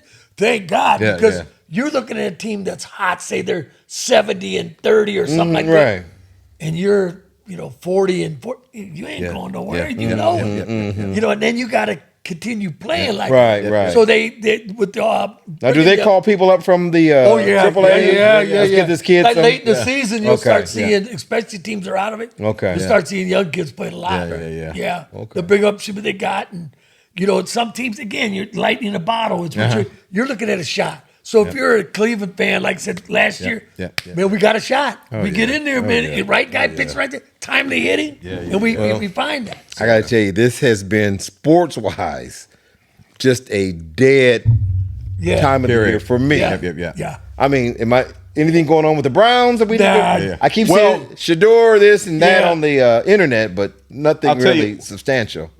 You know what? If we could take a second to talk with the Eastern Conferences in the NBA, I think that would be a good. I definitely Yeah. want to talk NBA. Yeah. I got That's- some. That's So yeah. Couple things I want. because who knows what it's it's wide wide open open. now. Wide That's open. exactly right. It is, man. When you lost Jason Tatum from Yep. Boston, now they traded Porzingis. Yeah. and the Right, other they got guard. rid of Porzingis. Yeah, and the Yeah. other guard, they got rid of them. And wait a minute, do they still have Drew Holiday? No, Drew's gone. Drew's gone. Drew's gone too. Yeah. And then all of a sudden you go, okay, Indiana, your top player's out. Then they Turner's Right. out. Then He's Turner in Milwaukee. goes- Turner's Turner gone goes and to Milwaukee. Halliburton's Halliburton's out, Achilles. and they said he's out for the year. They're He's not out for playing the him year. next year No, at all. he's done. Bruh. So now you're going, okay, now New York got some key traded draft picks. Who'd they pick up? They got some nice people in there. They got Brown as their coach. Yeah, and they got Mike Brown, Brown's yeah, their coach. yeah. But they picked up, oh God. Somebody went to New York. Yeah, they got, Who's the big I free remember they agent? used to. Junior, who's the big free agent? Went to Jordan New York. Clarkson came from Clarkson? from Okay, Utah, which is okay. a great pickup for Okay. them because they need scoring off the Yeah, bench. yeah. The guy's a veteran and all. They got oh God, Junior, you're gonna have to tell me. They got a couple good ones that I think fit. Yeah, Yeah. it fits it. Big free agent signing. Yes, they got a couple that are really strengthens their bench. Where if they play more of it, and that's what they're looking at Mike Brown to do, is to play more of that bench. You're going to get that. They got a couple key players. It'll come to me in a minute. What Junior reminds me. But we have to talk about the Cavaliers too. Yeah. Well, I'm gonna tell you, I'm Yeah. excited. Now they did. They got the kid out of who was it, Al? Well, they got Jordan Clarkson. You're not talking about Jordan Clarkson, right? No, No, it no. was one. They got Nance. Cleveland got Nance. They got two Cleveland. other New Yeah, York. he's talking about New York. Okay. They got oh God. Oh, PJ Tucker is on here. No, but they got PJ two other Tucker's guys. just defensive guy. These are I don't remember New York getting somebody. Since July 7th, they're only signed person is Jordan Clarkson, and before that, their transaction they fired Tom Thibodeau. Right. Okay. They got They got two somebody others. in. Yep, it was they kind of got- like they got- a key bench player. Yeah. Not a big name guy, No, but it's going to be to good your for- point, It's gonna come. the Cavs did not need a lot, right? Right. They were the best record in the league. Of course, 4-1 in the second round there, but got the 6'6" kid out of Duke. Yep. Guard. Yeah, and because we're not going to have Garland for about right. 5 And months. the key thing about that Is is he a 2 or 1? He plays both. Both. Was and that 6'6", and 6'6" though. Okay. I know you're talking about that real athletic guy that was in the Olympics and stuff. That Yabusele. Oh yeah, I was silly from Philadelphia. He's about 6'8", plays forward. That's- he was killing us when he was over in the Olympics. We're talking about the Cavs? No, the New York. New York okay. got him on the bench. He's going to be a player for him. He's going to be the type player they want to. physical, give you about 12 points, 8 boards. That's a good pickup for them. And there's one other. It'll come to me in a minute. But yeah, Silly was one. But back Larry to Nance Cavs. Jr. Larry Nance Jr. Now that is huge. And Huge. not a big name. He's like 32 now. Yep. But But the thing for a about team like Cleveland, Yes. there is a a great big spot fit for him. Yeah. 'cause we don't have He ain't physical though. right. But, Well, but he blocks shots. Yeah. He battles the board. his defense is unbelievable. Yeah. He's on the 6'6". level. He's an older Mobley. Yeah. Yeah. 6'8", 6'9". Defensively, Is that right? he's long. Uh-huh. He's He'll block shots, springy. he gets up He's got and the- rebound. Yes. He jumps Yes. out the gym. He's like his dad in that respect. He's not going to score 20 points. No, And they got the but ball kid. And he can handle the ball. He can handle the ball. Nance can at his size, and he's a good passer. Yeah. He's a great role That's a player. great pickup. And I think, and he's played in Cleveland. Now we still have Jared Allen, right? Yes, and that's the key. When you get Jared Allen or Mobley or someone out, there's that 6'8", 6'9" guy. I feel comfortable can play in the post and battle for you Yeah, and do things. yeah. At least, I still wanted that 6'10", 6'11" guy.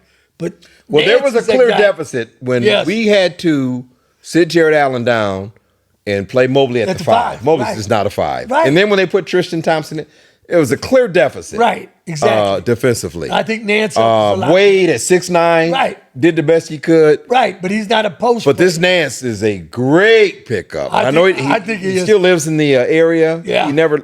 Yeah. He said he could not wait to go to Swenson's. Yeah, He can't wait to go Yeah. to Swenson's. And see, Yeah, that's so he's awesome. happy to be home. and he'll fit in great. Yeah. Again, You hate- 'cause it's- you hate it's losing your community guy? love. Yeah. It, You hate losing A Coral. no, not a Coral, the other guy. Who did we lose? your guy off the Guy bench. that had a bad postseason. That Yeah. was so good Oh, this no. Ty Jerome? Ty No, Jerome, it is yeah, what yeah. it is. Listen. You know As why? long as we kept my guy, the third string Porter. point guard, Porter. Yeah. And Ball, I think I don't know why they don't play him. Ball Anyway, don't get me 6'6". started. Well, on you know that. what? I think that's what's going to happen this year. But you look at Ball at 6'6", another guy that Right. can defend big time. Yeah. He'll grab you some Ball's rebounds. hurt a lot, So though. score. Yeah, but you know what? He had them 2 years to recover. Yeah. Last year was a wrist injury, so Yeah, he still played yeah, 35, 40 games. yeah. It's a risk you got to take. Yeah. And If we get 55, Yeah. 60 games out of him, and him playing that's a win. That's a big meaningful win. minutes, and again, this kid out of Duke, But I think Porter can do and Porter, you got to 15, 20 minutes off the bench, man. You have to find out. And who was the rookie they had that was so good that didn't play much? The Tyler? Tyson. Tyson. The Guy that out wore of- the ponytail. Yeah, Yeah. California. I don't know what he is, though. 6'6", 6'7", but you know what? I mean, he's a hustle guy and he did Yeah. well, but is he a ball handler?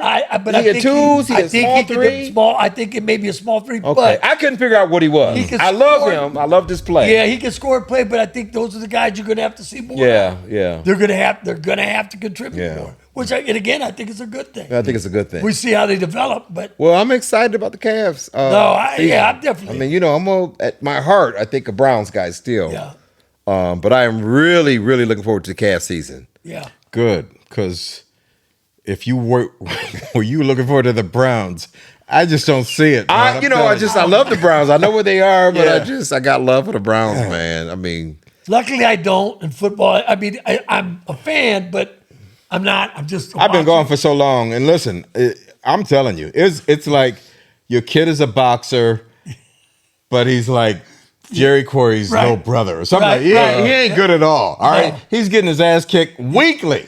You just can't watch your kid. It's tough. They can't beat him. Yeah, it was just too brutal, Or man. being It was too brutal. They just, it's not going to Yeah. do anything. And so the Browns, they are just. I like to watch good football, Man, but yeah. when it's not good football, because I watch anything, any team. I'm not a favor of anyone, but I like to watch good football. But when they're not playing, we have good not had a football- lot of good football. No, they just Browns, haven't. bro. They just have. we would see them at 1:00, and they were Sunday at 1 every week, never prime time, right? Yep. You get the obligatory Thursday night Yeah, game yeah. or whatever. I think they but got very little prime time. Will the schedule come out yet? I don't know if it came out. I don't think it's yet or come out not. yet. I think But when you would see the TV. 4:00 game, Yeah. the level of execution was Wow. so different. Thursday than night snow game in Pittsburgh. Was that in Pittsburgh or in Cleveland? That was in Cleveland. In Cleveland. That was a great That's a football good game game. to watch. So that was that's about it for this season. That was the highlight of the season. That was for last sure. year. Yeah, that was this year. That was. Yeah. Yeah. That was James. And I think were we still Yeah. in the playoff hunt? What did we make? We didn't make playoffs last we year. didn't make playoffs. No. That was the year before. And it's gonna be tough. James to make won it this 2 year. games out of 6, I think, as a starting QB. Yeah. And And then So- the DTR, I'm assuming he's no longer with Cleveland. No, got rid of him. He Yeah, went he's gone. to- Yeah. Got 20 fucking quarterbacks on the team, so it's just. I don't know. I still think that they're gonna trade the third round pick. Yeah. Lefty. Dillard, Lefty. not Dylan Gabriel. Gabriel. I still think they're gonna trade. They can't. I think it'd be an uproar if they traded Shador. I don't see that happening unless Yeah, there's... because he's a celebrity. One, he's got the potential. He's a talented guy. He Yeah. was projected as So- the second quarterback taken. And you don't have to play him this year. You don't have to play him. You got Flacco and Kenny Pickett. Kenny Pickett. Till you find out what you want to do. And again, who knows? But they know, obviously, and they're talking about two tight ends running the ball more, but you got Chubb gone. So, we'll see. We'll see. You got 5 quarterbacks, Yeah. first of all. Keep All forgetting right. about Watson. Yeah. Like Watson's still on the team. But of the 4, you don't know which one Right. is going to start. Yeah. Isn't that That's something? crazy. Yeah. You can't. Have you ever heard of anything like that before? Not only start, but you really can't even. We'd have to have a debate on the depth chart. Yeah. Like if we wanted to go 1 through 4. Right. We don't even know. We don't know yet. Yeah. How many NFL teams what's can your you say that projection? about? Yeah. It's a mess. And what's How your many projection? NFL teams can you Well, say that if you about? You know how many do, reps a backup quarterback gets? Right. Think about a 4th string quarterback. How many reps they get? Yeah. It's just crazy. You're bringing them up off the practice squad. So as long as they're competing, you're at a disadvantage because whoever ultimately is going to start is not getting the reps that they Yeah. need to get. Yeah. Period. And that was my concern with Shador, because I said, listen, Gabriel went, I don't know if it was 3rd or 4th round, but he went ahead of Shador. 3rd round. So as we come into training camps and preseason, Yep. he's got to get more reps. Yep. You can't just leapfrog him Yep. for popularity reasons. I don't think he's Gotta stay true to your draft. They're going to know when It's they a get. They're absolute going to know mess. fast. The best And thing they're that they gonna could start do, best thing they could do is trade Gabriel. Yeah. Because there Yeah. will not be an uproar about that. No. Nope. All Won't right. be an uproar. And if There'll you be can a question of why they you can get some drafted. future picks. But if So- Shador, you trade Shador and Shador turns No. out to be good, You're you're really- fucked. Cleveland will never forget that. Well, actually, no, they'll never forget it. But doesn't that sound It'll like just add to the list a of stuff. Brown doesn't that move. sound like a Browns That's move? classic Cleveland. football. Classic. Exactly. Especially Bro. quarterback Yeah. play. I don't It think is, they'll man. do it, but that does sound Oh, like they a got Browns. drafted. I mean, Well, you never Johnny Manziel, Tim Couch was Yeah. a bad choice. I'll never. What was the 28-year-old they drafted? Oh yeah. what was it called? Wheatley. No, it wasn't Wheatley. No. It was The kid out of Oklahoma State. Wheaton, out of Florida Wheaton. State. Yeah. He was Oklahoma 28 years State. old. yeah. Oklahoma Was it State. Oklahoma I think it State? was 28-year-old Oh my Wheaton. goodness. 28-year-old. They've made so many Listen. bad choices, man. I'm telling you. Everything they put out, I bought. Well, older, he's experienced. Oh, yeah. He won't come in. Everything they did, I bought. That's love, bro. Oh, man. Oh, he was, of course, he was horrible. That team. Yeah, but you're a typical Cleveland It Browns took a while. fan. I'm telling you. You know, telling you. they stick with it. Listen. All right, so listen, I want to mention again, I know I talked about this at some point during the podcast. Our hidden gem is coming up. Oh yeah. LAVAIL Duncan, bro. This kid is Akron born, Akron raised. He Book to still Griff? lives in Akron. He's a book to Griff. Mom, Loretta Evans. Yeah, Loretta Yeah, Evans. yeah. Book to Yeah, Griff, yeah, class yeah. of 77. Class of 77. This kid, LAVAIL Duncan, is doing phenomenal things. He's done a couple of movies. One is called No Loose Ends. The other is called Black Girl Fatal. He'll talk about that coming up in Hidden Gems. What they can be seen on. They can be Tubi. seen on Tubi. Yep. Yeah, and he'll talk about that in detail. In fact, he's got a couple clips Yep. that you'll see. And you But- got to watch these movies. oh Absolutely. my goodness. I'm And telling first you. of all, if you have kids under 13, they should not Yes. watch this movie. Right, Yes, right. yeah. They should not It's watch more this adult movie. content. Yeah. But but And he has the cast here. right, the cast yes, is going to be right, here. Yeah. Right, you're gonna have people And, on that were in the movies. Yeah. and it's good stuff. It's Yeah, I good mean, stuff. Yeah. Yeah, and So what he's proud trying of to- this guy. What he's trying to do and how he's going about it. Yeah. Micromanaging with money and the Yeah. budget. It's a very interesting story. Man, his hustle to make movies Yeah. in Akron And his is passion. unbelievable. Yeah. Passionate kid. I call him a kid. The guy's like 40 Yeah, years 40, old yeah. or whatever. Is he that old? Yeah. Not old, is he? Yes, Yeah, he's he in is. mid-40s. Yeah, he is. Yeah. Yeah, he is. Yeah. But he's a dreamer, man. Yeah. He's a dreamer, and he's Hey, getting it good done. dude. Talented. Yeah. Talented guy. Absolutely. School So story proud and of how him. that changed. Yep. Yeah. Wow. So It's that's just- it's coming very up good. next. That'll be our hidden gem. LAVAIL Duncan, local filmmaker. Gotta watch it. Akron born. Before we sign off, though, boy, it seems like every week we do a Yeah. podcast. Yep. We got an RIP, but we got another one again. We have to acknowledge them. Yep.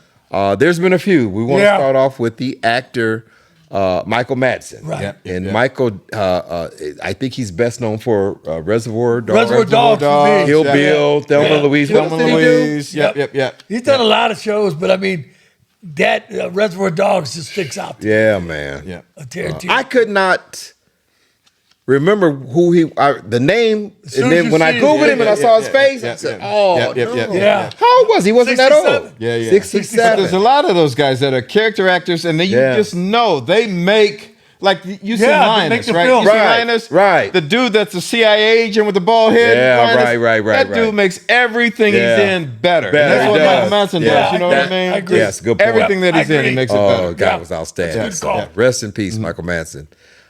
Brian Wilson of the Beach Boys. The Beach Yep. Boys, 82 years old. Now he was 82. Yeah, and he's still touring, was doing everything, man. And he's what brought beach music and all kinds of like Made that it cool, culture. made it- man. yeah. And he wrote songs for Yeah. tons of them. Yeah. And so I mean that was a Ooh, what a big good blow. life. Yeah, Yeah. youngins, Beach y'all Boys, won't understand that, but that's a big deal. Yeah. Hey, That's Google a the big Beach deal. Boys. I mean, Yeah, listen, exactly. Yep. guy had a good life. Oh yeah, Yeah, big yeah, time. 82. I didn't know he was that old. Yeah. Third one, Walter Scott Jr., one of the man. twins. The twins. Of the Whispers. Yeah, Yeah. and that got me. You were talking about like love songs early and what about big Oh, women, man. But them two brothers had some great. I got to tell you, vocals. the Whispers of Yeah. the late 80s, the 90s. Yeah. Hey man. Yeah. They have some Hey, hits. even the 70s, man. 70s, yes. With the 70s. Manhattans, you know what I mean? Manhattan. Listen, Manhattan, bro, Manhattan. That's what make you. I was big on that. You Yeah. feel old when you Yeah. see these Right. dudes, man. Yes. They're Well, we moving were on. talking earlier about the music of our day. Yeah. They Yeah. wrote love songs, bro, and they Yeah. had a beat and Yeah. a melody These are the Yeah. Manhattans. that you got out your seat, and Yeah. it wasn't line dancing. Yeah. You Yeah. found Yeah. a girl Yeah. or a young Yeah. lady, Yeah. and you got out there and danced, Yeah. brother. Yeah. So, Yeah. R.I.P. Walter Scott Jr. Right. of the Whispers. So, this is going to conclude our table talk for today. Beautiful. Coming up, stay with us. You're going to Right. meet LAVAIL Duncan and, frankly, his staff. Yeah. Um, And always young remember local 5 film minutes writer. with Bill. 5 minutes with Phil, brother. Hey. We always close the My show God. with 5 minutes with Phil. I always look forward to it. Absolutely. So, hey, stay with us. We got a lot coming Yeah. up. All right. All right. See you soon. Peace out. Okay. Thanks for coming back. This is our Hidden Gem section of the Three Brothers podcast. We got a banger in house today. Of all the guests we've had for Hidden Gems, I got to tell you, I think this might be the most I've been excited. Same here. Yeah. Not just for what they do, but because they're in house. Yeah. Today we're going to meet LAVAIL Duncan. Right? Let me give you a little bit of background. LAVAIL Duncan is a director, writer, actor, videographer, photographer. Stop me when I bore you, right? Keep going.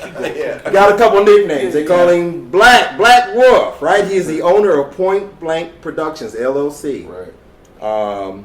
He's been in the film industry over 20 years. You're not even that old. 20 years in the film industry, brother?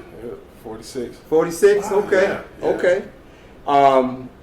He's got 2 recent films, and his style is if you see any of his films, he says in his own words, he is unapologetically blunt. And having seen the films, I would Yeah. have to agree with that. The word that came to mind with me was raw. Was raw? Yes, That's yes. a good Yeah. word. Yeah. That's a good word. So we've got a couple films out. No Loose Ends, Correct. and the most recent is Black Girl Fatal. Yep. Right? And we've had a chance to view both of those films. Yeah. Outstanding work, brother. From Akron, Ohio. Right. Most of his film work was actually done in Akron. Yeah. So if you watch these See the films, scenes. yeah, you're gonna see Copley Road, you're gonna see Vernon Odom Boulevard, you're gonna see what was the restaurant there on Hawkins? Nicole's restaurant, I don't know right? that restaurant. I gotta see that. Yeah. It's in the Hawkins Plaza. Yeah. Yeah. Hospital So scene. What was the movie in? Is that the movie in No Loose Ends? Is that the restaurant No Loose Ends? Yep. Nicole's, Okay. yeah. And then we used her again in the new movie doing Side Chick Chronicles. It's in post right now. That's the one coming out, right? Yeah. Okay. Yeah. Yeah. So yeah, thank you for joining us today, brother. And I appreciate what you're doing in Akron. You are truly a hidden gem, brother. We want the world to know who you are and what you're doing. Let me start with a quick question. Okay. How did you get started? I mean, let's just start from the beginning. How did I get started? I just had a vivid imagination, man. Had a story to tell. I actually went to school to learn how to engineer music and learn how to mix and master. So you were already somewhat into music? Oh yeah. Where's this at? I went to Stark State. And professor of mine, we had an assignment, and it was just to shoot a video and put the music to the video.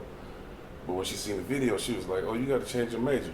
You know what I'm saying? Just based on what she saw. Yeah.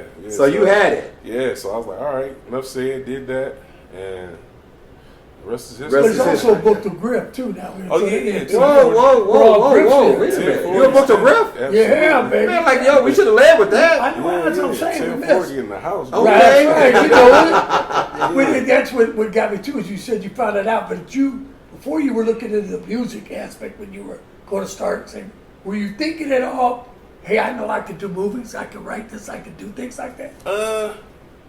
So the movies and the film was always secondary. Okay. You know what I'm saying? At younger, I Right. didn't think it was obtainable. Yeah, You know what I right. mean? This is a lot involved with movies, bro. Yeah, but you know when you pray and you manifest, man, Yeah. Okay. just crack the door. You know Okay. what I'm saying? Let God in. So yeah. Question for you. I got to ask you right off the top because a lot of young folks, and I say young, I know you past 40, but to me you're young. Shit, to my bones that. What was your greatest influence, like to get you on that track to do movies, right? Because all the kids do music, right? But now here you branched off into movies. I got into the videos to shoot my own because everybody in the city I felt were like overpriced. They was charging a crazy amount. So I was like, well, let me learn.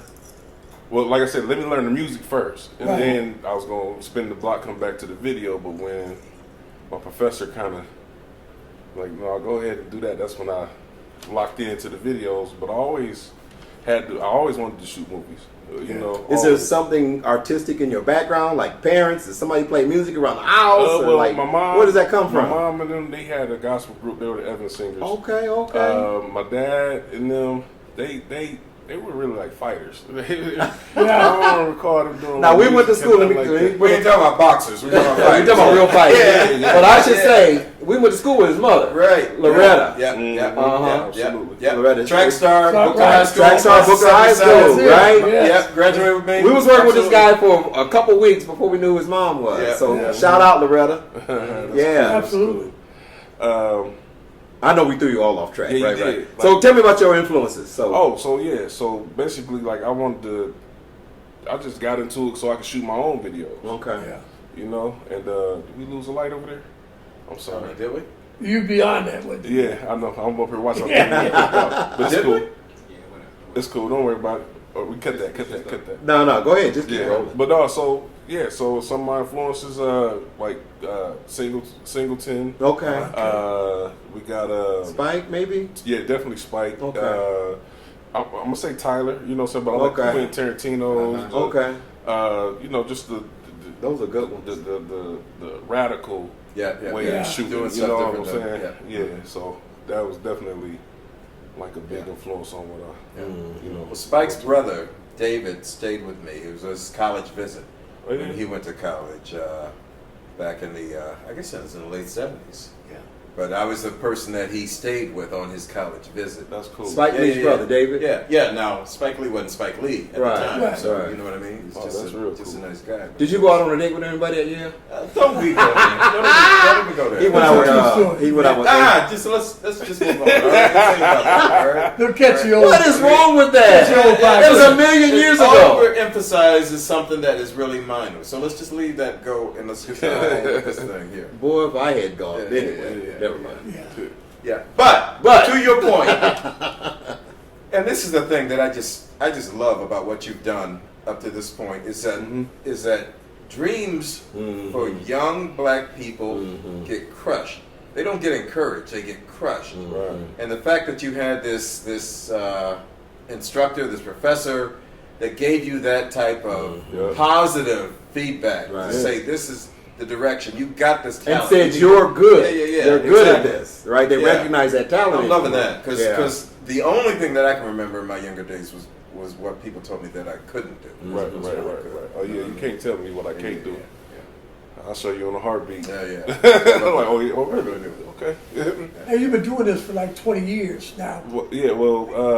Music videos started, I actually started doing videos on 2 VCRs Okay. and an old VCR camera. That's what I was going The cameras with. that took the VCR tape. I got one of That's the other how ones. that's how I Exactly, would shoot my videos and edit. So that's how bad I wanted to do it. you Right, know? right. Set up a little makeshift, in the basement, and was putting together my own little videos. And then my homeboy Reese, he had a show on the Channel 15. It was like a local channel back then called the $5 Half Hour. I was like, I want to do that. Yeah. I will just produce and be show on what channel now? Channel 15 back in the day. That was.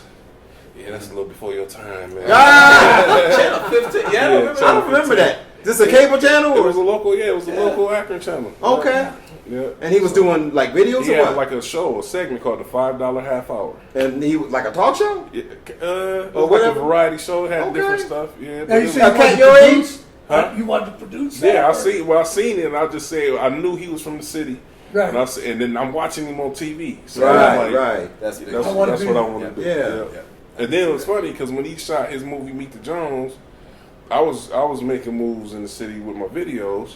Okay. And then he called. He said, "I want you to shoot my movie." And at the time, I had just got hired in with the city, so I told You him had a real job. I couldn't commit to that, but I did want to be a part of it. So I just got on and like kind of like a assistant director, and that's actually where I met Claudia. Okay. Okay. Okay. Yeah. So Nice. That's funny. Now, your cousin we interviewed from Philly, Oh, Yolanda. Yolanda was Yeah, talking yeah. about she had to leave her job to pursue her dream. That's right. Right? That's So, right. like, when you got a calling, like, you just go, right? yeah, and it's like this is something that you can't take it from me. You can't say, "Oh, you're not allowed to do that." Like, Right.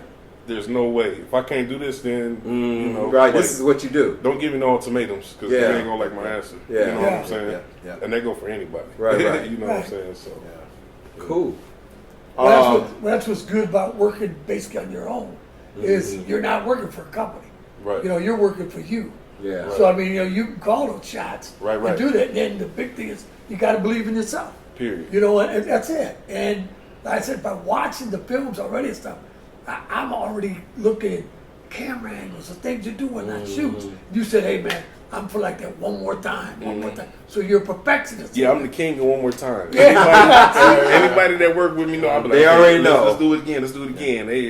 Let's do it again 5 times, 10 times, 29 Yeah. times. Well, see, that shows again to me that shows your passion about what you're doing.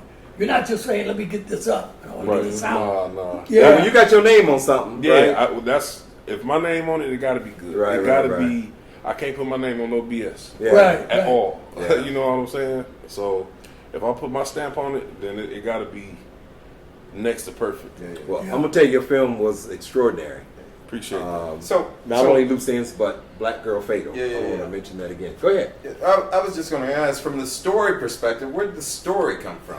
You know what I mean? Man, just like I said, I had a vivid imagination. Even as a kid, like I used to have to tell myself stories to come down, like to wind, like to wind down. I would have to focus in and come up with a story. And then it was funny because the next day I would elaborate on the story. But I didn't know that that's what I was just Right, telling that you myself was a doing. story. Yeah, you know? yeah. And then one day it was just like, I wrote a book. Like I started writing like right out of high school. I wrote this book called Blood and Fate, like a thin line between Blood and Fate. Yeah, it's about a set of twins coming up, high school athletes running, and it's just an urban tale, but a great Right. story. And I was like, somebody was like, man, you can turn this into a movie. And I was like, for real? You know what I'm saying? Like, and I still got it. And I'm planning on doing like a book, and that's probably gonna be my, because that's the first story I wrote. Right. You know what I'm saying? So yeah. Cool. So who are you writing for? I know you're writing for you, but the audience that you want to receive this and enjoy it, who is that? Demographic, probably like 18 to, I'm gonna say 50. You know what I'm saying? Everybody. Everybody got a story to tell. You know what I'm saying? I want to see what I conjure up in this crazy mind that, that I was blessed with. It's a gift and a curse. You know what I'm saying? That I was blessed with, though. Yeah. I like coming up with some bizarre, like I ain't see that coming. You know Yeah, what I'm saying? Yeah. Both of those. Can we cuss on the show? Yeah, absolutely. Hell yeah.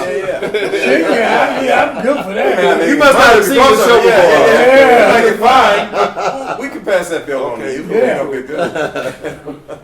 I was going to ask you a similar question to Phil. How you chose your particular genre, and how much do you relate to characters in your movie? Okay, so how I chose the genre, not proud of this, but I ended up going to jail, and I read my first Down the Goings book. Oh, okay. Which one? Dope It was, Fiend? no, it Horse was Sign? white man's, black man's. What is it? The white man's justice, black man's burden. I don't know if I read that. I read Dope Fiend and Horse Sign. That I know. Them two of my favorite ones. Yeah, too. but I don't when think I read that When one. I read it, I was like, damn. Donald Goins was all that. Yeah, During the but 70s. he was realistic. Yeah. Yeah. You know what I'm saying? You're fired. No, I'm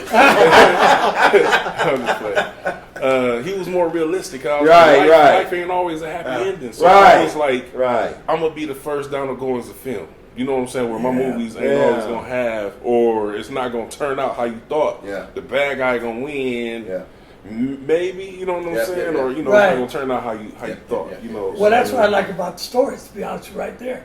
Is, I told you a couple characters that started off, I'm going, yeah, I'm liking, I'm trying to like this person. And as the story goes on, I'm going, I don't like that damn. It let me down for a minute. I was like, damn, do it. But it just shows the realization Right. of what you're portraying. Right. Things that happen and go on don't go the way you always want. That's right. I mean, that's life. And it is. That's And that's life. and that's another thing I write from life. Like Yeah, your films are like, experiences. yeah, they're not canned. They're not, Yeah, they are life, it's like, bro. Yeah, it's somebody's story. It's somebody's story. Somewhere it's their story. Yeah. I saw so much I could relate to. I was like, okay, Yeah. he from where I'm from, right? Right. That side, yeah. Let me ask you this, and I want to, show the viewers a clip of your film. What do you think your ceiling is in filmmaking, and what's preventing you from growing and just Definitely. going? Well, it beyond? ain't no silly. Okay. Right. These movies I'm putting out right now definitely gonna lay the foundation for the vision that I have. you Okay. know. What is your vision? I think that's probably what I was asking. To Where do you see yourself? to make movies, like, but this is gonna be the full time. I want to backlot. I want to, you know what I'm saying. I don't want to put all my ideas out there. Right. I got you. But I definitely got an idea of what I Yeah. want to Right. do. And these movies gonna be the catalyst to push that. You know, so right now, and I'm This is showing your people. encyclopedia. I mean, you're starting your Yeah, Rolodex. and I'm so- showing people that I did it with nothing. Right. So put something behind me. Right, and watch what- right, and right, watch, That's a good point. and watch what happens. Right, You know what I'm saying? right. Like, and it takes a community. Like, I didn't do this on my own. Like, I did a lot of the, you know what I'm saying, the grinding and the editing and all that, but I got people behind me that's like I can call on and say, hey man, Nice. I need a favor. You want to do this part? yeah. You know, and no question is asked. I Yeah. got people that, like Ryan. Yeah. I seen this brother on Netflix. I went to school with Ryan, Okay. and We're gonna meet Ryan very soon, by the way. Yeah, So, everybody's like, went to who's school, Ryan? you know, and I seen him on Netflix and doing movies. I was scared to ask him. I was like, shit, he's Yeah. probably bigger than all this. But when I wrote the part, I wrote it specifically for him, and I was scared as hell. I didn't want to be told no. Right. Because I don't really see nobody else playing the part. you know? Right. But see, that was the other question I wanted to ask too: is how did you find the people that act in their characters, because they fit really well with So- what you put them in? So, like I said, I met Claudio on set of Meet the Jones. That's on Tubi right now. It's called Get Out the House. In fact, I should say both of these movies are on Tubi. No Loose Ends, as well as Black Girl Fatal. Black Girl Fatal. We got The Beautiful Ones. That's Reese's. We got Rhyme Slayer. That's Reese's movie, and we got. Originally it was called Meet the Jones, but then through distribution they changed the name a couple of times. So right now it's called Get Out the House. Okay. Uh, All these under Point Blank No. production? No, just the other ones- last two. Okay. Yeah. Okay. And then the other three was under Ghetto Hollywood. Okay. Yeah. But I had my hand on all of them. Like, Okay. yeah. Gotcha. Yeah. Cool. I was laughing because I saw you in the movie No Loose Ends, and you didn't have your dreads. Yeah, And right, I said, right. his brother looks like LAVAIL. Like, And you know the funny story? you look pretty good with a nice short haircut, though, man. bro. But the dreads are nice. The dreads are nice. Yeah, it was funny. Me and my cousin who shot that movie, we weren't supposed to be in the movie. Oh, we was okay. trying to play the background, but then like a couple of the guys that we had pegged for the parts, they couldn't do it. So Right, we right. just kind of put ourselves in, and it was cool. Like, you know, It's Lay Rock. So it's Rock it's or Lee Rob? Lee Rock. Yeah, Lee Rock. Yeah, that's Yeah, actually yeah. his mom's name, and his brother. You know what I'm saying? Like, Uh-huh. they passed away. Both of them passed away, so he kind of combined. okay. it's Lee Rock. Okay, Yeah. yeah. Gotcha. Cool, cool, cool. Gotcha. So can we look at a clip now? What do you think? Yeah. Cool. So this is the trailer Okay. for Black Girl Fatal. Cool. Let's check it out. We'll be back shortly. Let's check the clip out. Look, things like this happen all the time. This you got the money to come up with, we're gonna foreclose on the home. How can you people live with yourself? How much is it gonna cost for my grandmother to keep her house?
All right. Welcome back. So we just saw the trailer from Black Girl Fatal. Spoke with LAVAIL. We now have in studio the cast of Black Girl Fatal. So let me start in the back. Ryan, introduce yourself and just tell them what role you played in the movie. Let's start with you. All right, my name is Ryan D. Martin. I play John Cade. He's an interesting character. I don't know. Can I give it away or not? No, because a lot of people ain't seen it. I ain't gonna give it away. so, Okay. Yeah. Excellent. Let's come down here to Benicia. We call her Miss D. Tell them your name and what you played, what role you played in the movie. My name is Benicia Sales, and I played Tracy. Tracy. Yes. That's Tracy for 3 months. Well, it was two different movies that like 30 years ago. I'm like, which one is which. All right. And last but not least, we have Claudia, or we go by Shine, right? Yes. So introduce yourself, Shine, and tell them what role you play. Vita Simone. Rita Simone. Rosette. Rosette. Vita. I'm trying to pull out like a little bit about y'all's characters, so we can ask some questions. So that's cool. First of all, let me say to all of y'all, the movie was awesome. I enjoyed it. I was very impressed with your acting ability. Y'all represented Akron very well. I'm proud to tell people about this movie, to watch it. So hats off to all of you, and LAVAIL, appreciate you on that. Yeah, thank you. Let me ask you guys individually, what was your biggest challenge, right? Even on the podcast, sometimes it's kind of tough to stay in character, but to be an actress or an actor, and I don't know how long this movie took to make and to complete, but tell me like some of your biggest challenges. Remembering what we had on. Okay. Because sometimes it was like we would film and then Black would be like, cut. And Like, the hairstyle. where your ring at? Where's your earrings? I'm like, yes, and definitely the hair. The hair is a challenge, especially for us as Black women. Yes. The hair is definitely a challenge. So how long we talking about? how long a shoot, or how long does a shoot take in a day? We talking 3 hours, 5 hours, 4 hours? How about 22 and a It half? would take time. That's We why would always say start here, Right, and then right. Look over A there. little later down the line. Yes, absolutely. So it was. There were some long days. I There were remember some long very days. good the days. first day we shot, we had the party scene, and then we went to your house to shoot on the flip side of that. It was like 4 o'clock in the morning, man. Yeah. Like, and I had to go to work the next day. Oh, gee. I think I called in late that day. Like, I mean, are you just shooting until you get it right? Like, till it fits your vision of what it should be? Till we get that, and then Okay. see. Yeah. Well, So LaVail some said, days are shorter than others, right? Yeah, I'm sorry, yeah. Jim. well, that's how LaVail said he was a perfectionist, so I was wondering. Yeah. I know shoots. He said, nah, I It can was get funny. one more time. Yeah, go ahead. We on set. V in the house sleep. Emerald in the house sleep. I had to go in there and wake them like, yo, so you come on. They up there. So when we did that back porch scene, they had just literally woke up. Really? Like literally just woke up. Like the right after graduation back porch scene? Yeah, that back porch scene. What? Yeah. Okay. They were Yeah. tired. Yeah. Now, how did you choose the characters for these guys? Did you see something in them like I that? said, well, me and Claudia had formed a friendship. Just being like, matter of fact, the first time I met her was on set of Meet the Jones. And I ended up- Jones. And I ended up giving her a ride home because we was both coming back to Akron. We chopped it a long time, so I was like, I got this idea, this movie, and she was like, well, run it by me, let me know. And I said, well, first let's do this music video. And so we did a music video called Slow Motion. Mm-hmm. Yeah, look, everybody. Right. Y'all might want to write that one down. Yeah, because it was crazy. That was a fun video. It was definitely fun. Now, who did the music on slow motion? I mean, somebody. It's my song. Oh, you singing? Yeah, rapping and singing, yeah. Okay. You know what? Yeah, you missed that. Earlier he was singing. Why you sing more? Add that to the He's a rapper and a singer. Yeah. You missed that part. We heard him singing earlier today before we started shooting. Rock can sing, and I'm like, why don't he sing more? But now you've already put some music out. I can put metaphors together, and I can hold a note. Okay. She's being too modest. He's telling the truth. What else you got to say? Go ahead. He's telling the truth. No, but it was my song, and that was like kind of like the segue. I was like, well, let me see. But then she invited me to a play that she did about the Seawolf. I can't never pronounce. Anthony Sewell. It's called what, huh? Remember Anthony in Cleveland Sewell. when the Anthony dude had Sewell. the Oh, the guy in Cleveland. Yeah, I started. Sorry. I also was in that play. Okay. And so they took a picture from the play and put it in a newspaper, and that was also one of my favorite plays that I ever done. And Okay. I can definitely. You know Anthony because you've been in Maryland for 35 years. I don't know him at all. Anthony Sowell. That's the guy that had Bodies. the 2 girls. Yeah, the bodies. No. He's the one that killed all the people and buried them in the back of the apartment building. Or Wait, the house. this real It life? was- You it talking was- Yeah, about? this is for real in Cleveland. Is that He right? cut up bodies. He put them in the house. He had them in the backyard, and they blamed the sausage factory that was Right. in the community smell. Right. for the smell. Right. But it wasn't that. It was the bodies. In Cleveland. Yeah. This is early 2000s, 90s? I don't want to No, recall the yeah. date. I can't recall the date at this That was current definitely- moment. But Oh, you did a play about The that? video, Yeah, the we play did. was 2012. I know that for sure. And the people that actually did the play, they went to the city of Cleveland and they actually went around to the different stores and actually talked to the people in the I did not know there community was a part of that. and got a lot of information. And even one of the cast members, his dad actually was incarcerated with Anthony Sewell. No way. And we had talkbacks at the after the plays, and he would say he was not like how we portrayed him Right. in this play, but that's exactly what that's how he got away Right, for this right. whole time. Everybody- He was one way there, but then in a Right, he was right. one way. Well, what he did work like a handyman and things, and he'd help people out, and they thought he was just, Some people believe that Right. he was a good guy. Right. Is he still living?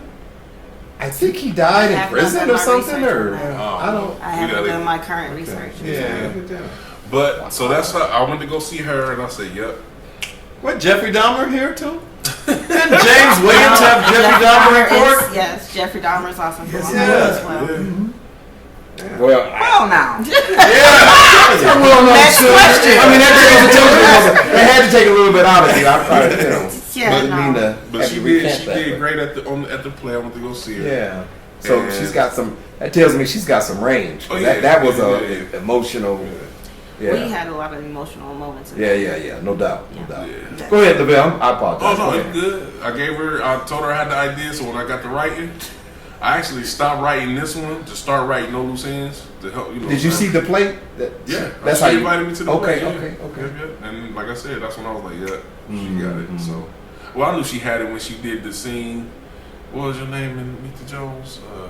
Right. It wasn't Candy. It was I forgot. But anyway, well, Meet the Jones is on Tubi now. It's called Get Out the House now. They changed the name of it. You know, distribution issues, but that's another one my homeboy Reese did. Dang, I forgot her name in there. But yeah, she did good. I was like, damn, I was impressed. How about the other two characters? How did they? Like I said, I've seen Yeah. Ryan. Well, I went to school. Ryan, same community, and just when I was writing the character, I said I could see Ryan playing this. Yeah. Yeah, so I was like, hold off till I get done with it. Then I'm gonna send him the script. It sounds like Ryan's got a significant body of work. You said you was kind of afraid to approach him, like he was He is, man. like on that level, like. Ryan, that dude, man. He I definitely look up to him. You know what I'm saying? As far as, because he's shorter than me. As far as his body of work, I definitely look up to him. Like, Have you been on stage as well, Ryan? Yeah, I started off doing stage plays. Okay. That was my first time kind of dipping my toe in the acting period. That stage is no lie, bro. That's no Yeah. right. Film you can cut and redo, but that stage is. yeah. I That's think no that's lie. when you really truly learn how That's to where you act. cut your teeth at on that stage. Yeah, I remember Denzel said that too. He I loves was the just about to say stage. that. He was like, no, I was in theater first, then became. Yeah. Yeah. And B, you were just excellent. Like, give me your body of work. Like, what have you done, or are you just a natural? No, I can't do what they do. No, I cannot. Well, I tell you what. No. Honestly, you hold your own. No. Honestly, I cannot do stage. I can't. My memory is. I just can't. You know, so I can't. I would never try to even attempt to take it there. But yeah, when it's cut and what I'm supposed to say, you know, like I can do that. Well, I tell you what, on the movie though, you held your own. Like She's right? natural. Absolutely. Strong character. I mean, Yeah, a you're very straight strong. natural. Yeah, It's I mean, like I can play you don't whatever have to I'm tell her saying. lines. Like she Yeah. just comes out natural. I'll be honest. I can play whatever I'm told to play. Yeah. You know, whatever type of person I'm told to play, I can definitely do Okay. it. That's But as it. far as Memorize memorizing it. lines, I can't do that. And that's the secret to the stage, right? Yes. There's like no cut, like yes. right? You have to know what you're supposed to I say was- when you need to say it. Wondered how did they remember all these lines? But Like you know there's what? somebody behind them with a big I didn't think I card? could either. When I first started, that was my first experience. Because you're already nervous. Now you got to Yeah, remember. I didn't think I could do it either. Lo and behold, about 40 years ago, I got offered a role to play. I did the reading of the play, and we had the scripts. Well, I was good then. But same here, if you'd have took that away from me, I don't know. So I turned it down because I did it for a drama teacher I had. They said, bro, if you could do this, right? So I did, and I had fun, but I had that script. As soon as I lost the script, I was playing ball at the time, and I really didn't have that time to like study or to understand it. And I felt the same way. I was like, I could improvise, but if you want me to read things, I'm shit. As soon as that thing turned the page, I didn't know what was on there.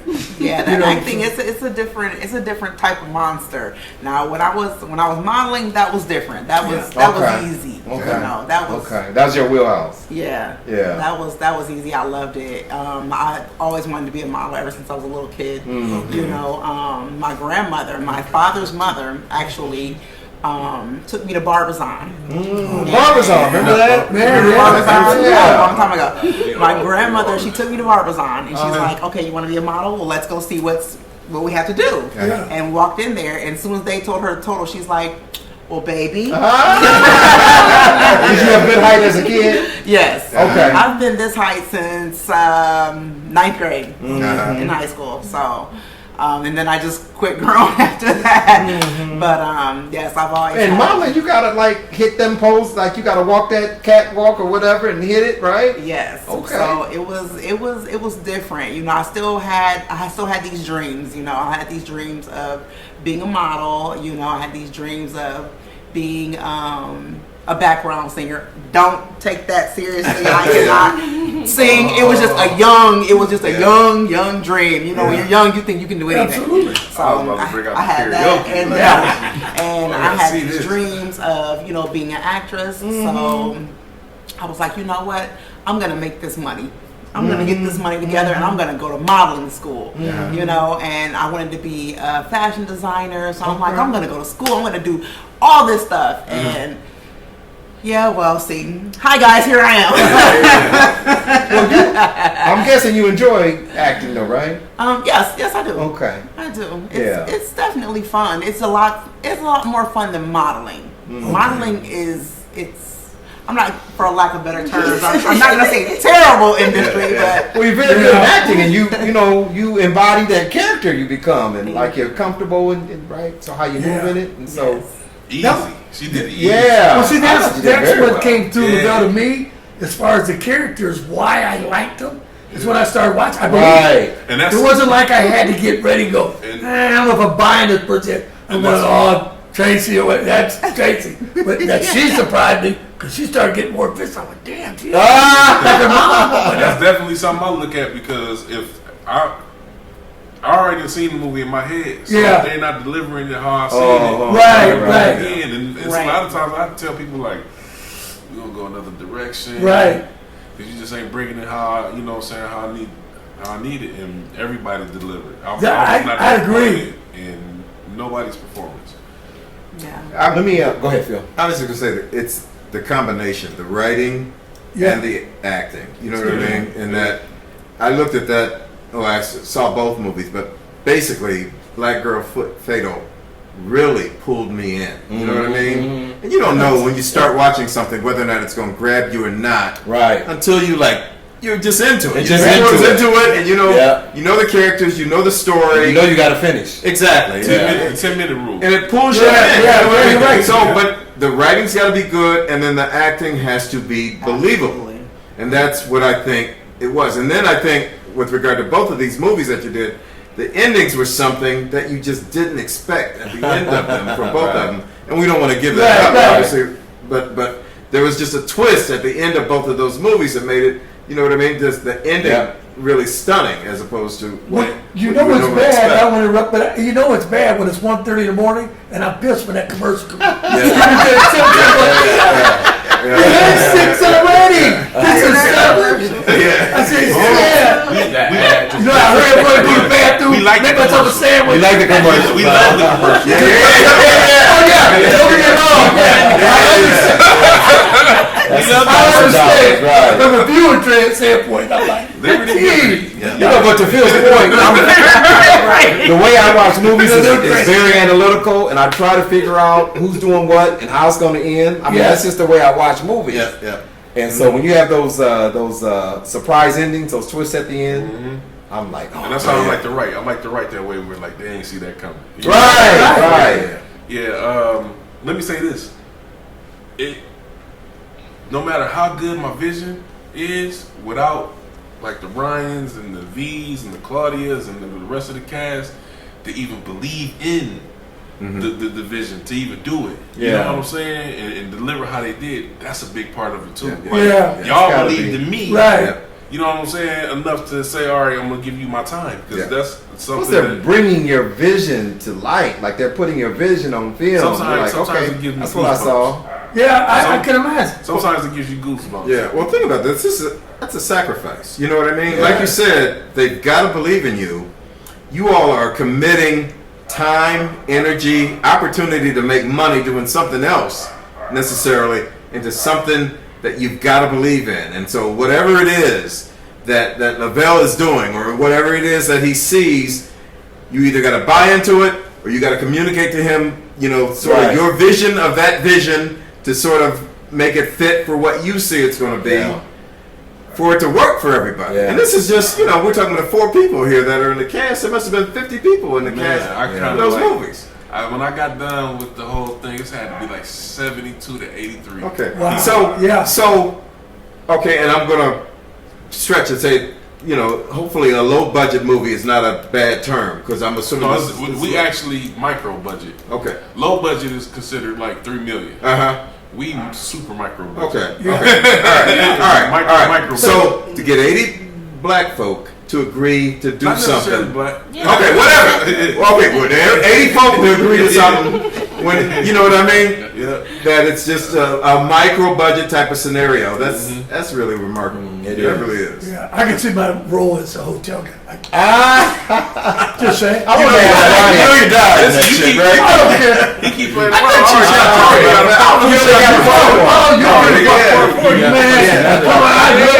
love it. I'm available for anything, anytime. You just let me know. Hey, Ryan, I gotta ask you a question though. What's up? You had talked about something you did to help you remember your lines while you were on a live stage. Can you recall exactly what you did or what kind of training you had that helped you stay focused, do your, say your lines, and remember what you had to do in terms of the script? I think good actors, they steal from better actors. Okay. You understand what I'm saying? So I got to be on stage with some beasts. Really? Like some people. Go ahead and drop some names. I'll give you my inspiration. Her name is Karen Stallings. She's like a surrogate auntie to me. Okay. And she was the one that said, Ryan, you ever thought about acting? And I was like, I took drama in high school. Okay. But in high school, I was a jock. I wasn't Yeah. I was playing sports. He was a 1042. You know what I'm saying? Oh, when did you come out, by the way? I came out in 2000. Okay. But I did take drama just for fun. Yeah. And I just had fun with the class. You got to act silly. Right. And get a good grade for it. Yep. But moving forward, my Aunt Karen said, you interested? You ever been interested in acting? I was like, I had some interest in it. And I took drama, and she was like, come be in this play with me. And I just did it because she said so. Yeah. That's a good that's reason what to you do it. I mean, sometimes that's all that But takes. you know, She just saw something in you and... But you know what's funny? Because it sounds like all of you have had that. Someone say, Right. hey, I see this in you, or hey, why don't you try They'll that? say the same thing. You want Somebody someone should be an actor. got you and said, right, you should do something like that. It's got to be something that, people see in you and doing that comes through. And it definitely comes through in the characters in the shows. Because I said that when I hit that commercial, I'm like, damn, because I have bought into what I'm seeing and I want to see the rest of it. It's not like I'm going, okay, I get where this is going. Let me go get some popcorn. Yeah. Well, how do you get over like the fear and the nervousness, especially live in front of all these people? Like I can see in front of a camera sometimes, right? It's the camera, you can go cut and retake and that, but a live audience? It's well, for me, I pay attention to none of the people. You can't really see them on stage. Oh, okay. You hear them. You might see the front row, but the way stage lighting is, it gets darker. Okay, that's correct. It does. So you don't really see the people. Okay. But you want to hear the feedback, and that's energy, right? That's like it's energy, and honestly, being able to because when that curtain opens, right? I swear, every play I've been in, as soon as the curtain opens, it seems like I forget everything. Is that like a sense of panic, or it's kind of no? You learn to stay calm, but it's like your mind. You like, he's right though. What's my first? I agree with But I swear, if you do it enough, something just clicks. As soon as you say that first line, it's like you're just rolling. Is that right? And then you play again. You got to use the actors that you're with. Okay, right. Use their energy for yourself. Okay. I see Shine nod her head. Okay. Big He's time not telling a lie. Yeah. That's right. But did y'all pick their energy, their chemistry on? Absolutely. That's crazy, right? Yeah. No, that's characters. Yeah. What do you guys like most about acting? Is it just the electricity you get from doing it, or what do you like most about acting? Who doesn't want to be somebody else sometimes? Right. I got no goosebumps. You can't charge me for being somebody else. Right. But being a great actor at it. Right. Okay. Well, you felt that. Yeah. Well, maybe I did. Yeah.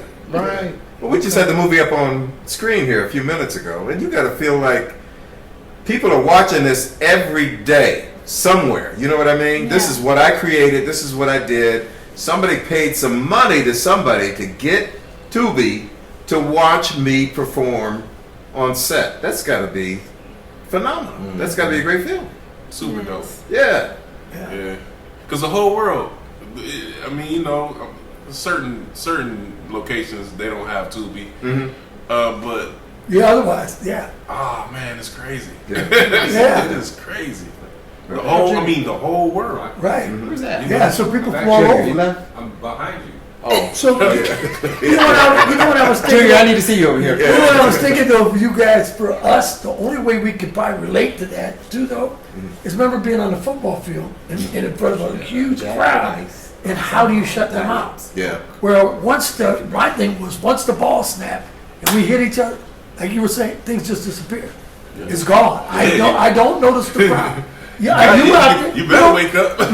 You don't notice the crowd anymore. I think It's being an like your athlete ball. actually helps you. It Yeah. helps me. Yeah. Yes. No, I agree. Because when you're an athlete, you still performing in front of people. Yeah, Right. Yeah. And you don't really see them. You hear them. And your No, task yes, oriented. that's a good Whatever point. you play, Doing what you you got do. an assignment. You got to do your assignment. That's what I was taking Yeah. from when you were saying that. That's what I was think kinda- we should give some credit to the motivation being, if you F up, Oh God. film session, Yeah, well, you do not want that moment in film session. you might not have to worry about playing in front of the crowd much more after that either.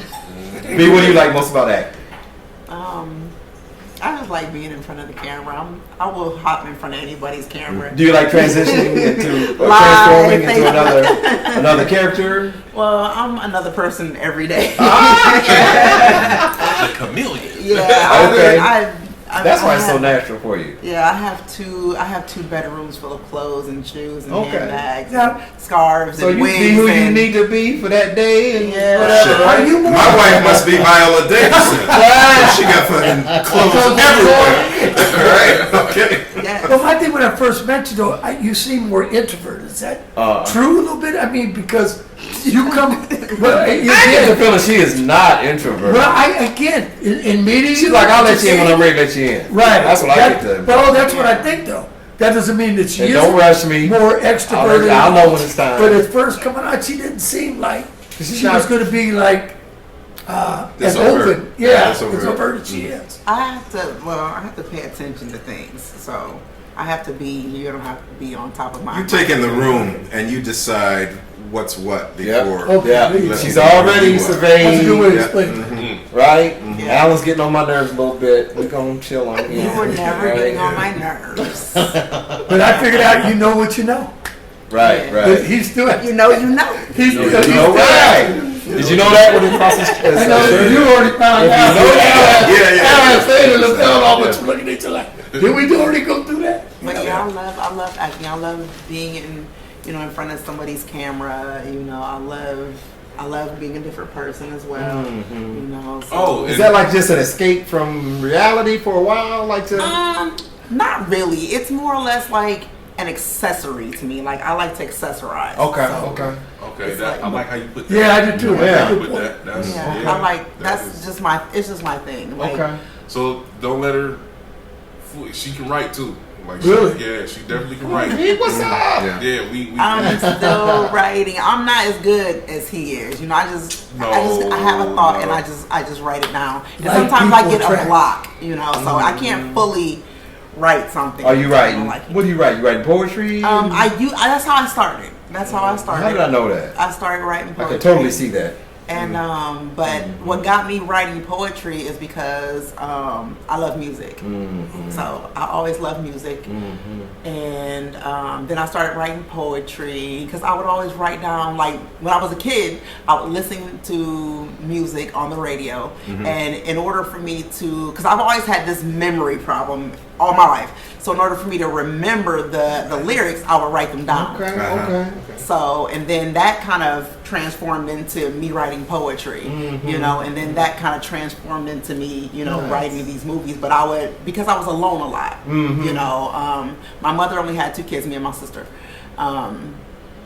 And I was in the house a lot. You know, my mom, she was one of those kind of people, straight home from school. If you're not here in 15 minutes, it only takes you 14 minutes to get here. So if you're not here in 15 minutes, then you're in trouble. Right. She was that kind of person. So I was in the house a lot. I didn't have a lot to do. So you had a vivid imagination, though, right? So, yes. Yeah. Yes. So I started writing.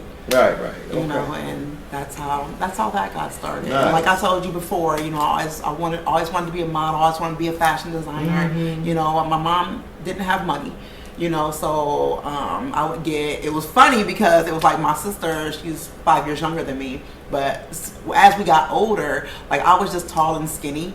And she was a little roly-poly, you know, so I would always get her hand-me-downs. So that didn't work. Yeah, I had to adjust them to fit me because I was tall and skinny. So it was like and then back then, you know, of course they didn't have all this custom clothing. They didn't have the links and things like that. Yeah. So in order for my mom to get clothes to fit her, she had to buy them bigger, you know, and then when she couldn't fit them no more, she's like, oh, well, here, you can take these, you know, so I had to take them in, I had to cut them, you know, I had to cut my pants into shorts, and, you know, and then back then there was like a lot of graffitiing going on, and a lot of, you know, ripped jeans going on, so it was like I could cut my own stuff, and I could color on them, you know, I would take my pens and things like that to school, and go into art class, and they were like, oh, well, my art teacher will let me do whatever I wanted to do on them. So that was a thing, you know. So it was that kind of everything I love, son. That was the first time I ever heard that, right? So let me say this in front of the world. You got mad style, kid. Word to my mother. You got mad style. I'm loving it. For the creative side of her. Exactly right. All the you can't contain that, man. Like. That's just how I got into modeling, writing poetry. This is a talented group of people in front of us. I'm getting more and more out of them. They're not digital into one thing. You know, I mean, you guys have a variety of skill set. I mean, but for the stage, the type of acting, the modeling, the directing, the filming, I mean, that's a lot. And it takes a lot, I think, to be versatile and to be good. Yes, it does. Acting ain't easy. No, not at all. Acting is not easy. We do these skits, first of all. I don't know if you've seen our podcast. It's good. Minutes long, 30, 40 seconds a minute long. And, you know, part of the appeal is that we're so terrible at acting, right? But if we had to carry this thing 5 minutes, 10 minutes, are you kidding me? No. And I stole his lines in the last script. Right. Our skits only work because we are so bad. So bad it's good. Right? Exactly what it is. We're not what you are. It's that kind of stuff. It's so corny. So corny. But we like doing it. If Phil's telling me during the thing, you just stole my line. Because it's the best. And then we just continue. But we love doing it. Right? And it's an escape. It is. It's an escape. So it's the same thing. Just we are a little bit outside of ourselves. You know what I mean? But that's what we get to do. Yeah, but it's building a story. I mean, it's not an easy thing to do. You know what I mean? What you really have to figure out, and I'm sure you studied this, and so you know it. You got to figure out how to draw somebody in, keep them there, and then give them whatever it is that they need at the end of it. It's like reading a good book, but they are telling us what we would read. And so, with Black Girl Faded, just as an example, Ryan, I think you represent like whatever's right in the world. You know what I mean? Yeah. Whatever happened, none of it affected you in terms of what your direction and your life ended up being. You are the sort of the steady stream in all of this. And Claudia, it seemed like you have that in you, but you got derailed in your life because of all of these circumstances. I gotta do what I gotta do. To get to that, you know what I mean? And so that's what I got from that movie. And then when we talk about being raw, the violence is violence like I've never seen before. Quite frankly, so I gotta give you credit. This is, and quite frankly, No Loose Ends is even more violent. It's even more violent. So, but the violence and the sex is, you know, I mean, at least raw. The innuendo, is really. So that's why I named my company Point Blank. I was I didn't want to beat around the bush. I want to show you, like, this is what the fuck I mean. That's right. That's right. Ain't no. That's right. So, but love me, hate me. This is what it is. As I matured in the game, I had to realize that everybody ain't ready for that. So sometimes you gotta feed them the sugar before you get them. Right. You know what I'm saying? Yeah, So yeah, then yeah. I have to dial it back a little bit. Yeah, but you know what I liked about the story on that, in this one, Black Girl Fatal, is it is raw and it is the truth. I'm sorry if you don't want to see it that way, but that's more realistic. This time for a regular shows that officer shows up, someone's in trouble. No, your ass get shot, the people get put away, and then this shit happening. I mean, that is what's really going on. That's the hustle too. I like that. Yeah. I like the hustle. Since the movie came out, I had two people on the opposite extremes of the spectrum. I had one person didn't like the movie because similarities in the name. You know what I'm saying? I couldn't help that. You know what I'm saying? Right. But then on the other end, I had somebody that could relate to it because they went through it. She was crying. She said, "Oh my God, I don't want to tell y'all," but she was like, "Oh my God, they did that." She was like, she was in my inbox and she's like, "You don't understand. That was real." Right. You know what I'm saying? Yeah. And she was like, "You did a great job." You know? That's probably the thing that I most appreciated about the movie. I think it touched on every emotion. Yeah. I mean, when I watched, I laughed. I didn't actually cry, but it was moments. Right. That was emotional moments. Right. I mean, if you're one of those sort of raunchy people, you got a little bit of that. Got a little bit of that. You got some violence. Right. So it touched on pretty much every part of the spectrum. Yeah. We're feeling glad you said a little bit of the comedy or two. Yeah. Bitch, put your clothes on. When you I'm sorry, Yeah. man. I thought that's what was funny. The way he did it though was On purpose. Yeah, I know the first thing he was gonna say is, "Why is she naked?" I know. So the way you set it up. Somebody else had told her that, and then I told her that too. And it was like a running joke. I got a big laugh out of it. In the movie, I wrote it like a naked girlfriend. She just, just think about it. and I picked the person who I felt had it, and I was like, yeah, she's gonna be the naked girlfriend. But then the joke is, every time you see her, she's naked. But then when she get her ass beat, put some goddamn clothes on. That's why everybody in the world is thinking, like, why she gotta be? Listen, let's address that while we're here. How uncomfortable is it to be doing nude scenes? Let me just. Well, I don't know because I ain't never been naked. Asking the ladies. Listen, anybody watching this podcast gonna go, "Oh, it's a nude scene with them." What's the name of that movie? So how uncomfortable is it though? Honestly, it's not uncomfortable for me because I think, we were born naked. Don't tell them too much, baby. I ain't too much. Well, I'm just asking a general question. Yeah, I'm just saying, the human body is a beautiful thing. Exactly. At the end of the day, it's a work of art. Yeah. Everybody has its own story. Yeah. And you gotta respect it. Yeah. Is that another level of focus when you gotta just, all right, here's my lines, here's the scene, right? You got a room full of production people filming and watching, and you just gotta stay laser focused and do what you gotta do. I'm a very, honestly, just from my POV, I'm a very open person, and I have also seen a lot of things in my life. Okay. I'm very, very open to. So it was nothing for being you to stay comfortable focused. with That's cool. I would suspect most actors or actresses feel that way. Like, I got a job doing focus, boom. Yeah, hey. So I'm let me say comfortable this: with the old adage is, behind the two people that's on camera, 70 people behind the camera. Right. So it's 2 people on the camera and there's 70.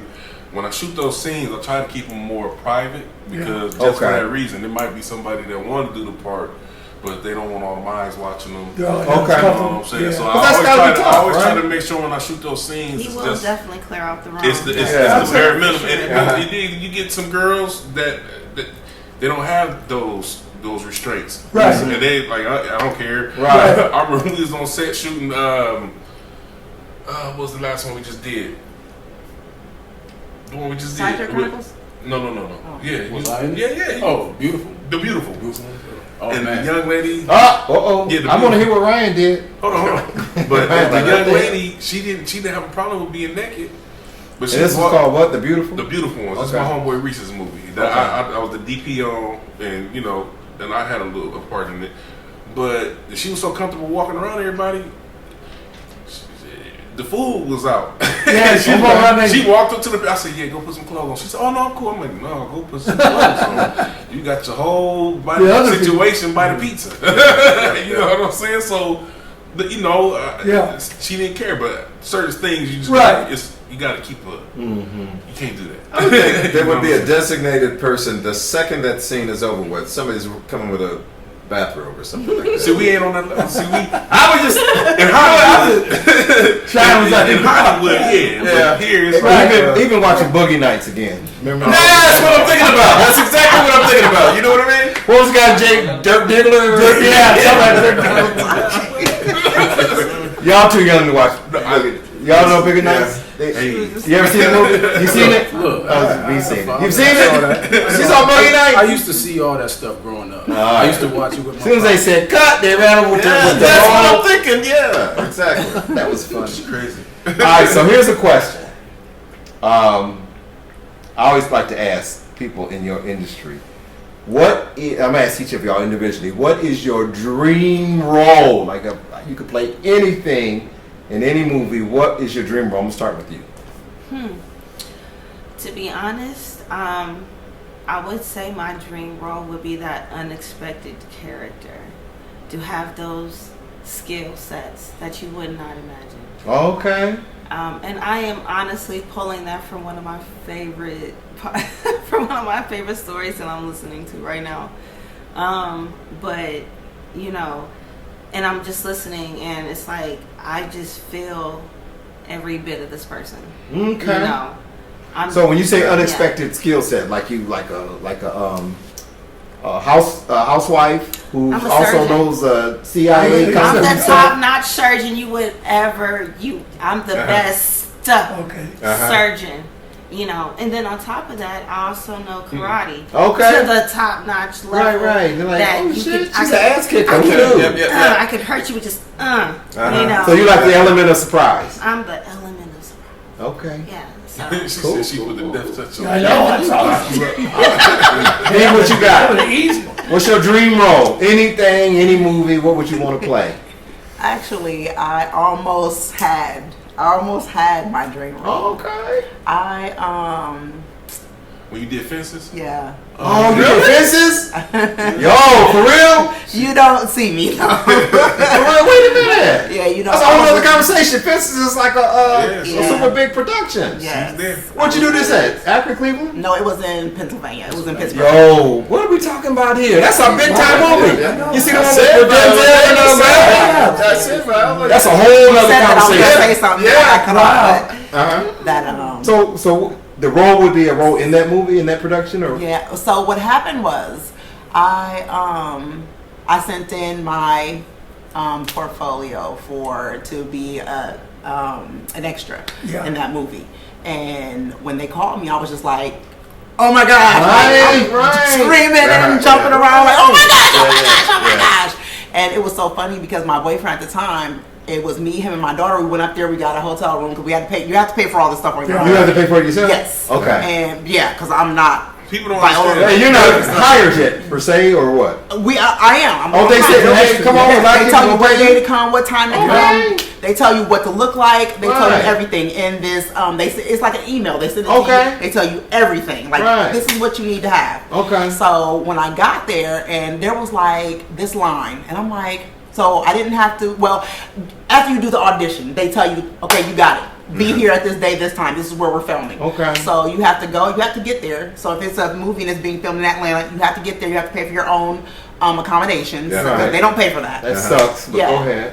It is what it is. It is Like, what it you is. have to. You have to start at the bottom. You have Right, to grind right, your way right, up. yeah. You know. So me and my boyfriend at the time, and my daughter, we go there, and I get there, and I'm like, they're like, they drop me off where I need to be, and I'm like, okay, I get out, and I'm looking around, and there's like a gazillion women, and I'm like, Yeah. oh my gosh, so, and we're just in line, and they're checking us, and they're like, okay, costume, go over here, get fitted, and everybody's just like, boom, boom, boom, boom, boom. Right. So I go in, and these two ladies are looking at me, and I'm like, and then they're whispering to one another, and they're looking at me, and I'm like, oh shit, like, am I in the right place? Like, did I do something wrong? I'm looking at myself like, what's going on? So I'm nervous, and I'm like, And the lady, she's like, what's your name? And I tell her my name, and she looks, she's like, oh, you're right here. And she's like, how tall are you? So I tell her, and she's like, give me a second. So I'm like, oh shit, they're gonna cut me. I just knew it. I'm like, they're gonna cut me. So she's like, go over there to that lady. So I'm like, okay. So I go over to the lady, and she's like, try this on, try this on, try this on. And I try them on. I come out, she's like, spin around. You know, so I'm like, okay, you know, I try on everything that she told me to, and I come back out, and they're like, yeah, like let's get this figured out. So they're like, okay, go back outside and sit down. So I'm like, okay. So I'm sitting out there like, oh my god, they're gonna fucking cut me. Oh my god, good. These are good signs, right? Yeah, But see how she tells her nervous. story? See how she tells her stories. This is how good she is. You into it. I'm into it. Right? I'm so nervous. So I'm sitting there and I'm like, oh my god, because all the rest of the women, they've done their, you know, their try on, their fittings, and they're gone. You know, I'm like, I'm gonna miss it. I'm like, come Nico. He ain't coming down. For sure, you won't let him come down. I'm like, come on, people. I'm like, I'm gonna miss it. You guys got me sitting here like, if you're gonna cut me, just freaking cut me. Right. It's You know, killing me, so right? What are you waiting The lady comes out and she's like, can you read these lines? I'm like, okay. And she's like, let me see you walk. So I'm walking. I'm like, how do you want me to walk? Right, Like, right, am I walk? okay. Am I being seductive? Right. Am I being in a hurry? Right. Like, how do you want me to walk? So, and she's looking at me like, oh, you know a little something. I'm like, well, I need to know how to walk. I don't know what to do. Like, walk how? You know, I mean, this is who I am. Like, when you tell me to do something, I ask questions. I'm like, What's my direction? yeah, what am I doing? You know, so she tells me, and she's like, okay, we'll do this. And she kind of asked me to do a few things, and I read the lines, and she's like, okay. She was like, we'll get back to you. I'm like, okay. She's like, go out there with the rest of the ladies. I'm like, okay. You know, so, after we did a few things, you know, she came out to me. She's like, I'm sorry, they cut the scene that we were going to have you. But listen, this is what the scene was. This is the exciting part. Okay, you saw the movie Fences, right? Right. Okay, now you know that Denzel Washington had a baby on Viola. Right. You never saw the baby mama. Oh, that was you? Wow. Are you serious? Wow. But they cut the scene. So, Really? yeah. That is crazy. That's where it's be Denzel's baby mama. I was so excited when they told me they cut the scene. I didn't know what it was, Right. you know. But when I was reading the lines, once I actually saw the movie, I'm like, You do what it I was gonna be Denzel. Oh, yo, that's bananas. That's crazy, isn't it? Yeah, so I was almost in my. So that was your dream role. Oh man. Because I don't want to do something too long. Like, I don't want to be a main character. Right, but impactful. Boom. Yes. Remember me. Yes, like people would have remembered that. They'd have like, Oh yeah. girl, you were Denzel baby mama. You know, like, You know what I always think about? What? What was the movie when Chris Rock was ordering the ribs? Oh yeah. I'm gonna get you sucker. New Jack City. No, I'm gonna get you sucker. no. When you ordered the ribs. Oh, that's right. It was a 60-second part. That was his first movie part. And he only had enough money for like one rib. Yeah. And then when he said to drink, he said, well, just pour it in my hand. And Isaac Hayes got mad at him and he needed change. And then he pulled out this big wad of money. But that was doing the most with the least. Yeah. He had a 60-second part. And they blew up on that. Yes. Everybody remembers that. Yeah. So that could have been you, That should have B. been me. I was so Wow. sad. What a story. Yeah, I was so sad about That that. is. But it was exciting though. But that would have been my dream part right there. Okay. I like parts like that. Yeah. Like if I ever can get into big movie Right. industry, that would be. Just let you cut a wedge into. Yeah. Right. Let me be that do that cameo. Let me Right. Yeah. Right. come in and boop, hey, Right. and then I'm gone. And be memorable. Yeah, Okay. that's it. That's all I Ryan, what you got? Dream role, brother. Dream role. Right? It's kind of Shine here took a lot of it. It's the same. I love medical dramas on TV.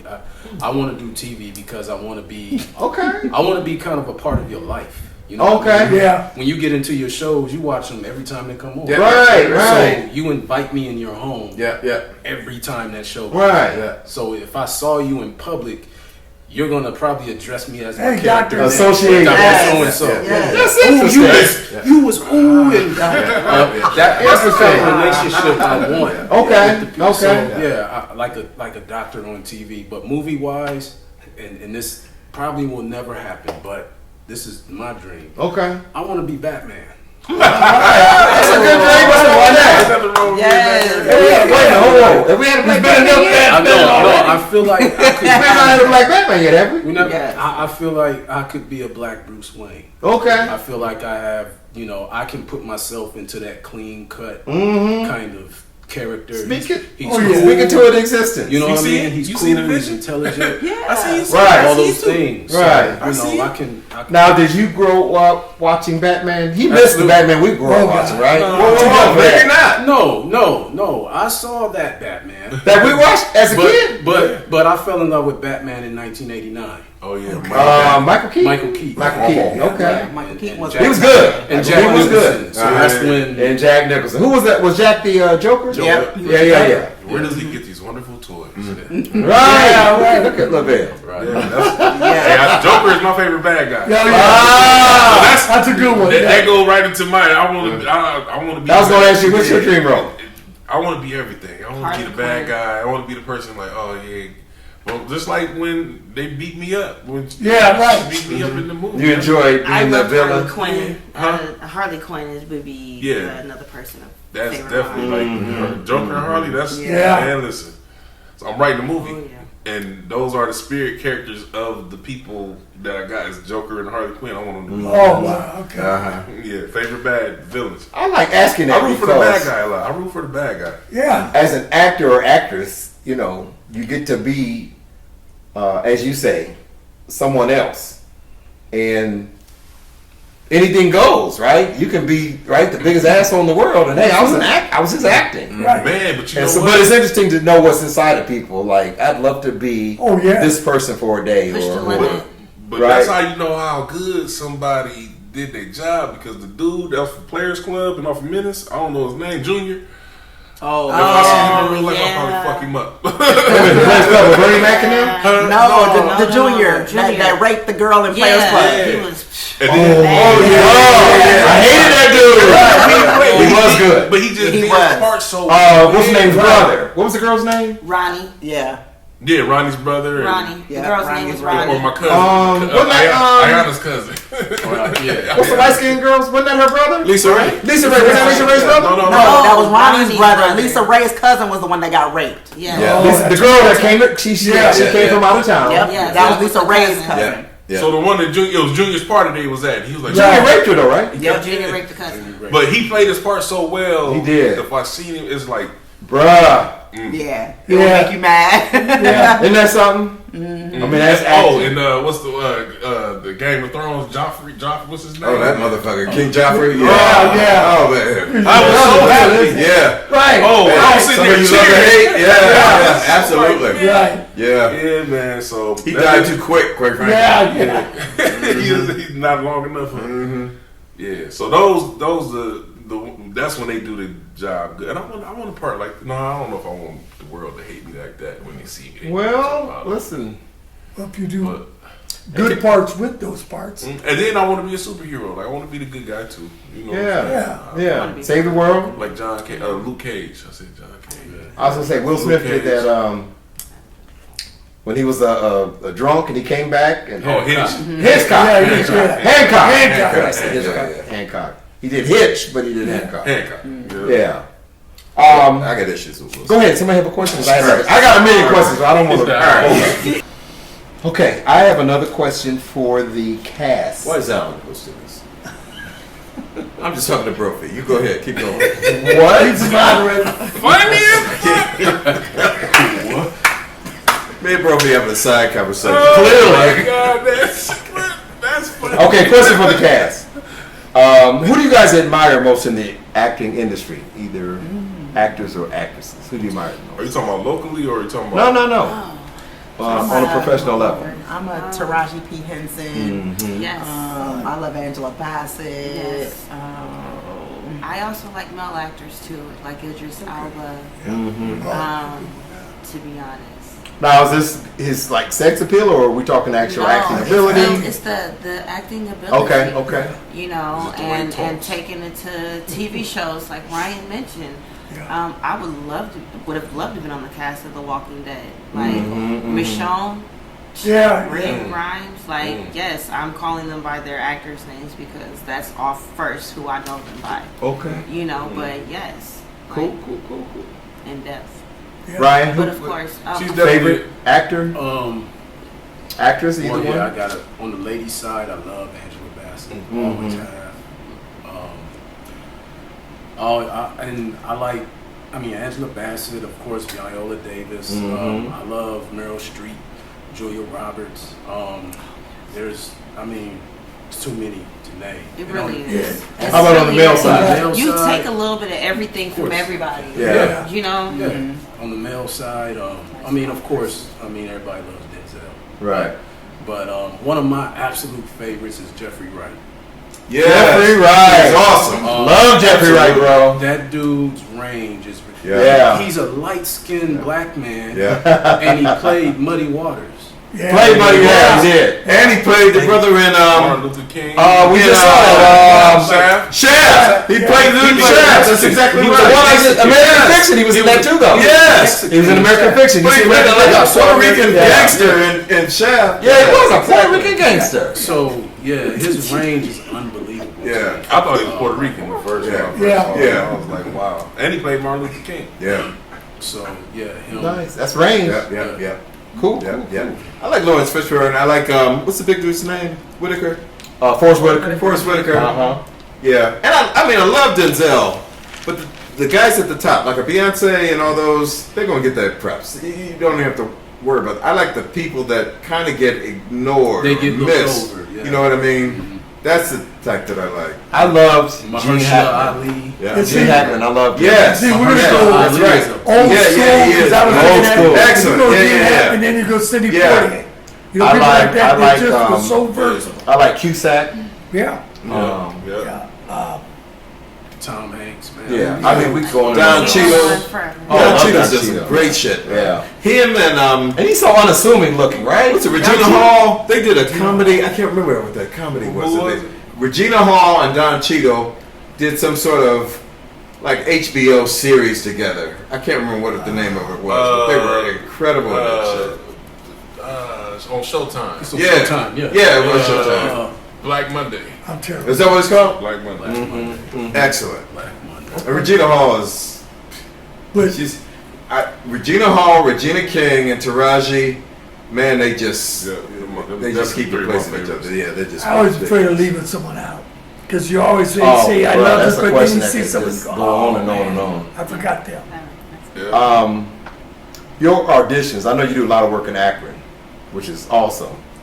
Are your auditions like open, or do you have to come in with a resume, some level of Man, I experience, did. or how do you do that? For this Because everybody in your film doesn't look like seasoned actors or actresses, which might make them that good. Like maybe they are seasoned actresses. I did for Black Girl Fell. I did an audition. Only one person showed up. He got the part. Is that right? And he killed it. Yep. See, this is the thing. When I think now, because now my inbox is going crazy. But back when I was saying, "Hey, I got this movie I'm shooting," everybody like, Yeah, what the fuck? Yeah. you know. Your, so your really, grandmother like, was awesome. She sure was. Was awesome in that film. and that was her first movie. Yeah. And that was Awesome. actually her house. That was my best friend Reese's mother. And she opened her house to us, let her use her house for the background, and all that stuff. So, yeah, that was her first time. She ain't First dead time. yet. So how does auditions go then? I mean, So I handpicked. Like I got this part for you. but if he says I know somebody that would be Yeah. good for this role, Yeah, or yeah, Claudia, absolutely. I'll listen. just bring them, right? She Claudia brought like when we did the stroll scene. She ended up bringing my cousin. It's funny, And she but did the knew thing, her, right? she And then killed the it. the one girl too, the one that I yoked up. She was actually Amber. The girl that was Yeah. trying to buy crack from you, or whatever. Yes. Yeah. Wait a minute. So she was a real actress, right? Backgrounds? I actually met her working a different job, and I told you I didn't think she was an actress. she I was said I think not. they paid this girl some money and gave her a Not line. an actress She at did all. well though. She did very well. Yeah, she did. You coached her up a little bit. She did well. She got my point. It was supposed to be funny and right. And it came across that way. So everybody definitely like. Besides Josh McElroy, he came in, did the monologue, killed it. I said, you got the part. But everybody else was handpicked. Yeah. But I'm trying to see, like, I hope when they see the movie and be like, oh, he's serious. Yeah, when I put out the casting call, I hope they show up. Yeah. So where can people find the casting call is my next question, because if you're doing this kind of work in Akron and you have open auditions, people going to want to... It's different platforms now that I'm learning that I can use. Before it's just Facebook. But if your Facebook ain't popping, you know what I'm saying? So you will put something on Facebook for one? Mm-hmm. Okay, is there another platform, people? Right now, like I said, not that I know. It's other ones that I'm researching. Okay. Instagram, stuff like that. But it's other. It's like the backlot and all of that stuff is not the backlot. That's a backstage. No, Backlot is an app that you can. No, Backstage is what you talking about. Yes, Backstage. What he just said. So Backstage is the app where you can put out, say, hey, I got this movie. You put out all the particulars, if it's paid or if it's not paid, stuff like that. So I got to tap into that. You know? And then they look up LAVAIL Duncan right now, and they can find your Facebook page. Google. Google. They definitely can. I know you grew up watching The Wire, right? I was late coming to The Wire, but it became one of my favorites. Okay. Well, the people you have in your movie, and I'm talking about the men for the most part, these dudes are just hard, man. They are hardcore. Mm-hmm. Are they that in real life, or are they actors? Because that shit really looks real. Unfortunately, Dutch couldn't be here. My dude, the Marlo, man. I actually seen him. I had the bad guy written, and I was like, man, I want him to be a motherfucker. Mm-hmm. And when I saw DeMarlo play in somebody else's movie that was local, he was in 100 Mile. My homeboy Dre did 100 Mile, and he played the bad guy in there. I said, that's Dutch. Mm-hmm. Yeah. And I reached out to him and said, hey man, I got this role for you. You know, I said, perfect. You know what I'm saying? Yeah. And he I thought he nailed it. Yeah, he did his thing. Yeah. He was very good. Yeah, because I try to like Dutch. But the whole thing people don't know about the Marlo, he is hilarious. Yeah. Like that dude, he is funny as hell. Like, I'm definitely going to put him in the comedy. You know what I'm saying? Because he what I don't want people to do is get typecast. Right. So like, if me and Ryan work again, he won't never play the role that he just played, because I don't want him to, you know, whoever I work with, I don't want him to be typecast. Same role. So I might put DeMarlo in the role where he's total opposite, where he's the good guy. Right. You know what I'm saying? So, Right. Okay. Yeah, they did well. Any future projects? Yeah. We should be aware of? I'm actually writing one right now called Hush Now. Hush Now. Yep, I got another one that I'm writing called Do for Love. Okay. Starring two of my favorite people. Is that right? Are we looking at these two right here? It's gonna be Ryan and V. They got great chemistry. You know what I'm saying? And I was like, yeah, I'm definitely working on something like that. In the can right now, or like post, I have Side Chick Chronicles. That's coming soon.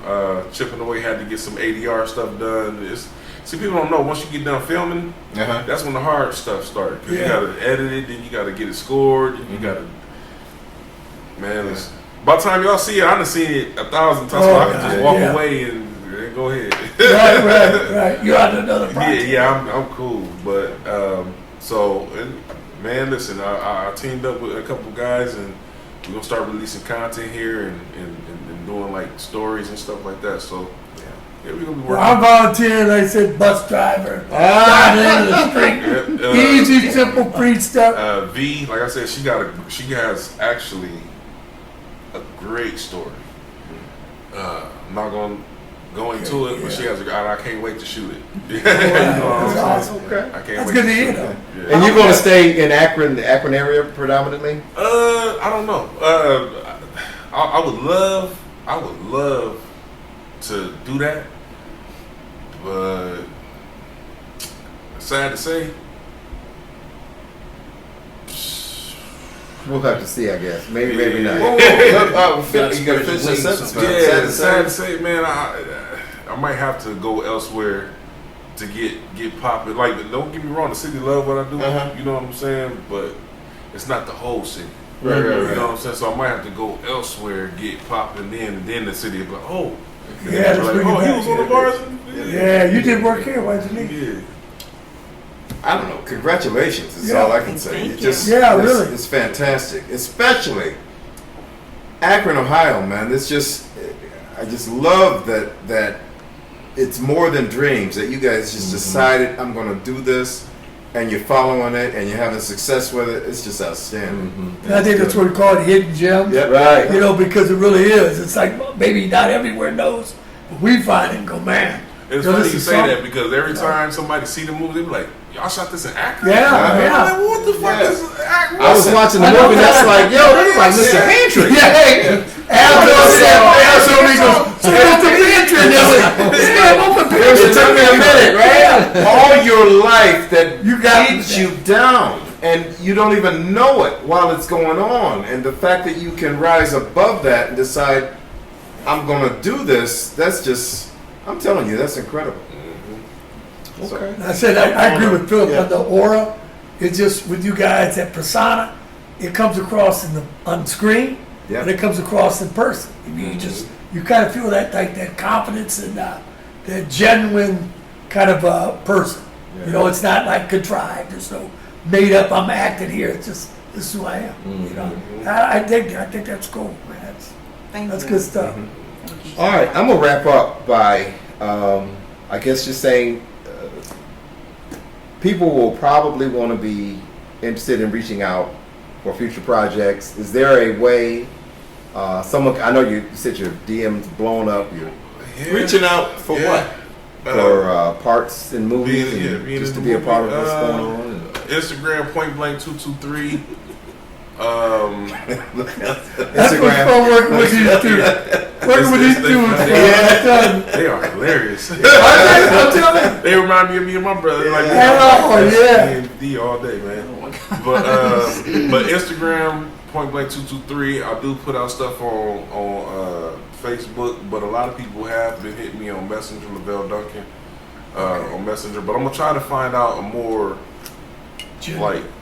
location where I can. What's the best way to reach you? Let me put it that way. Oh, If someone's interested in being a part of LAVAIL one of your Duncan projects. on Facebook, or like I said, .blank223 on Instagram. Okay. So what do you want people to reach out to you for? I'm trying to understand Listen, this. right now I'm in the part of doing this where I'm not turning anybody down. If you feel like you can act, I'm gonna give you a shot. Okay. Now, if you show me otherwise, like I said, I might have to move in another direction. But I'm not like people coming to me and say, "I got the story." I'll sit down and listen to it. Yeah. If it catch my ear, I got a couple guys that gave me scripts, and I'm like, man, I said I want to shoot it. You know what I'm saying? So, but when you start tallying up the dollars, we got it's gonna cost money. That's when you see who real and who ain't. Yes. Cool. Absolutely. Okay, well, listen, this has been phenomenal, right? Once again, LAVAIL Duncan and the cast of Black Girl Fatal. You can find this movie on Tubi, right? Yeah. So thank you all for being a part of Three Brothers Podcast. We enjoyed having you. Thank you. And everybody tune in to No Loose Ends and Black Girl Fatal on Tubi, right? Yes. Under Point Black Can't wait to Productions, have you LLC. guys back on Oh, again. can't wait. Your next Thank you all guest. so much. This was We awesome. look forward. Absolutely. Well done. Thank you. Thank you, guys. Thanks for having us. Excellent.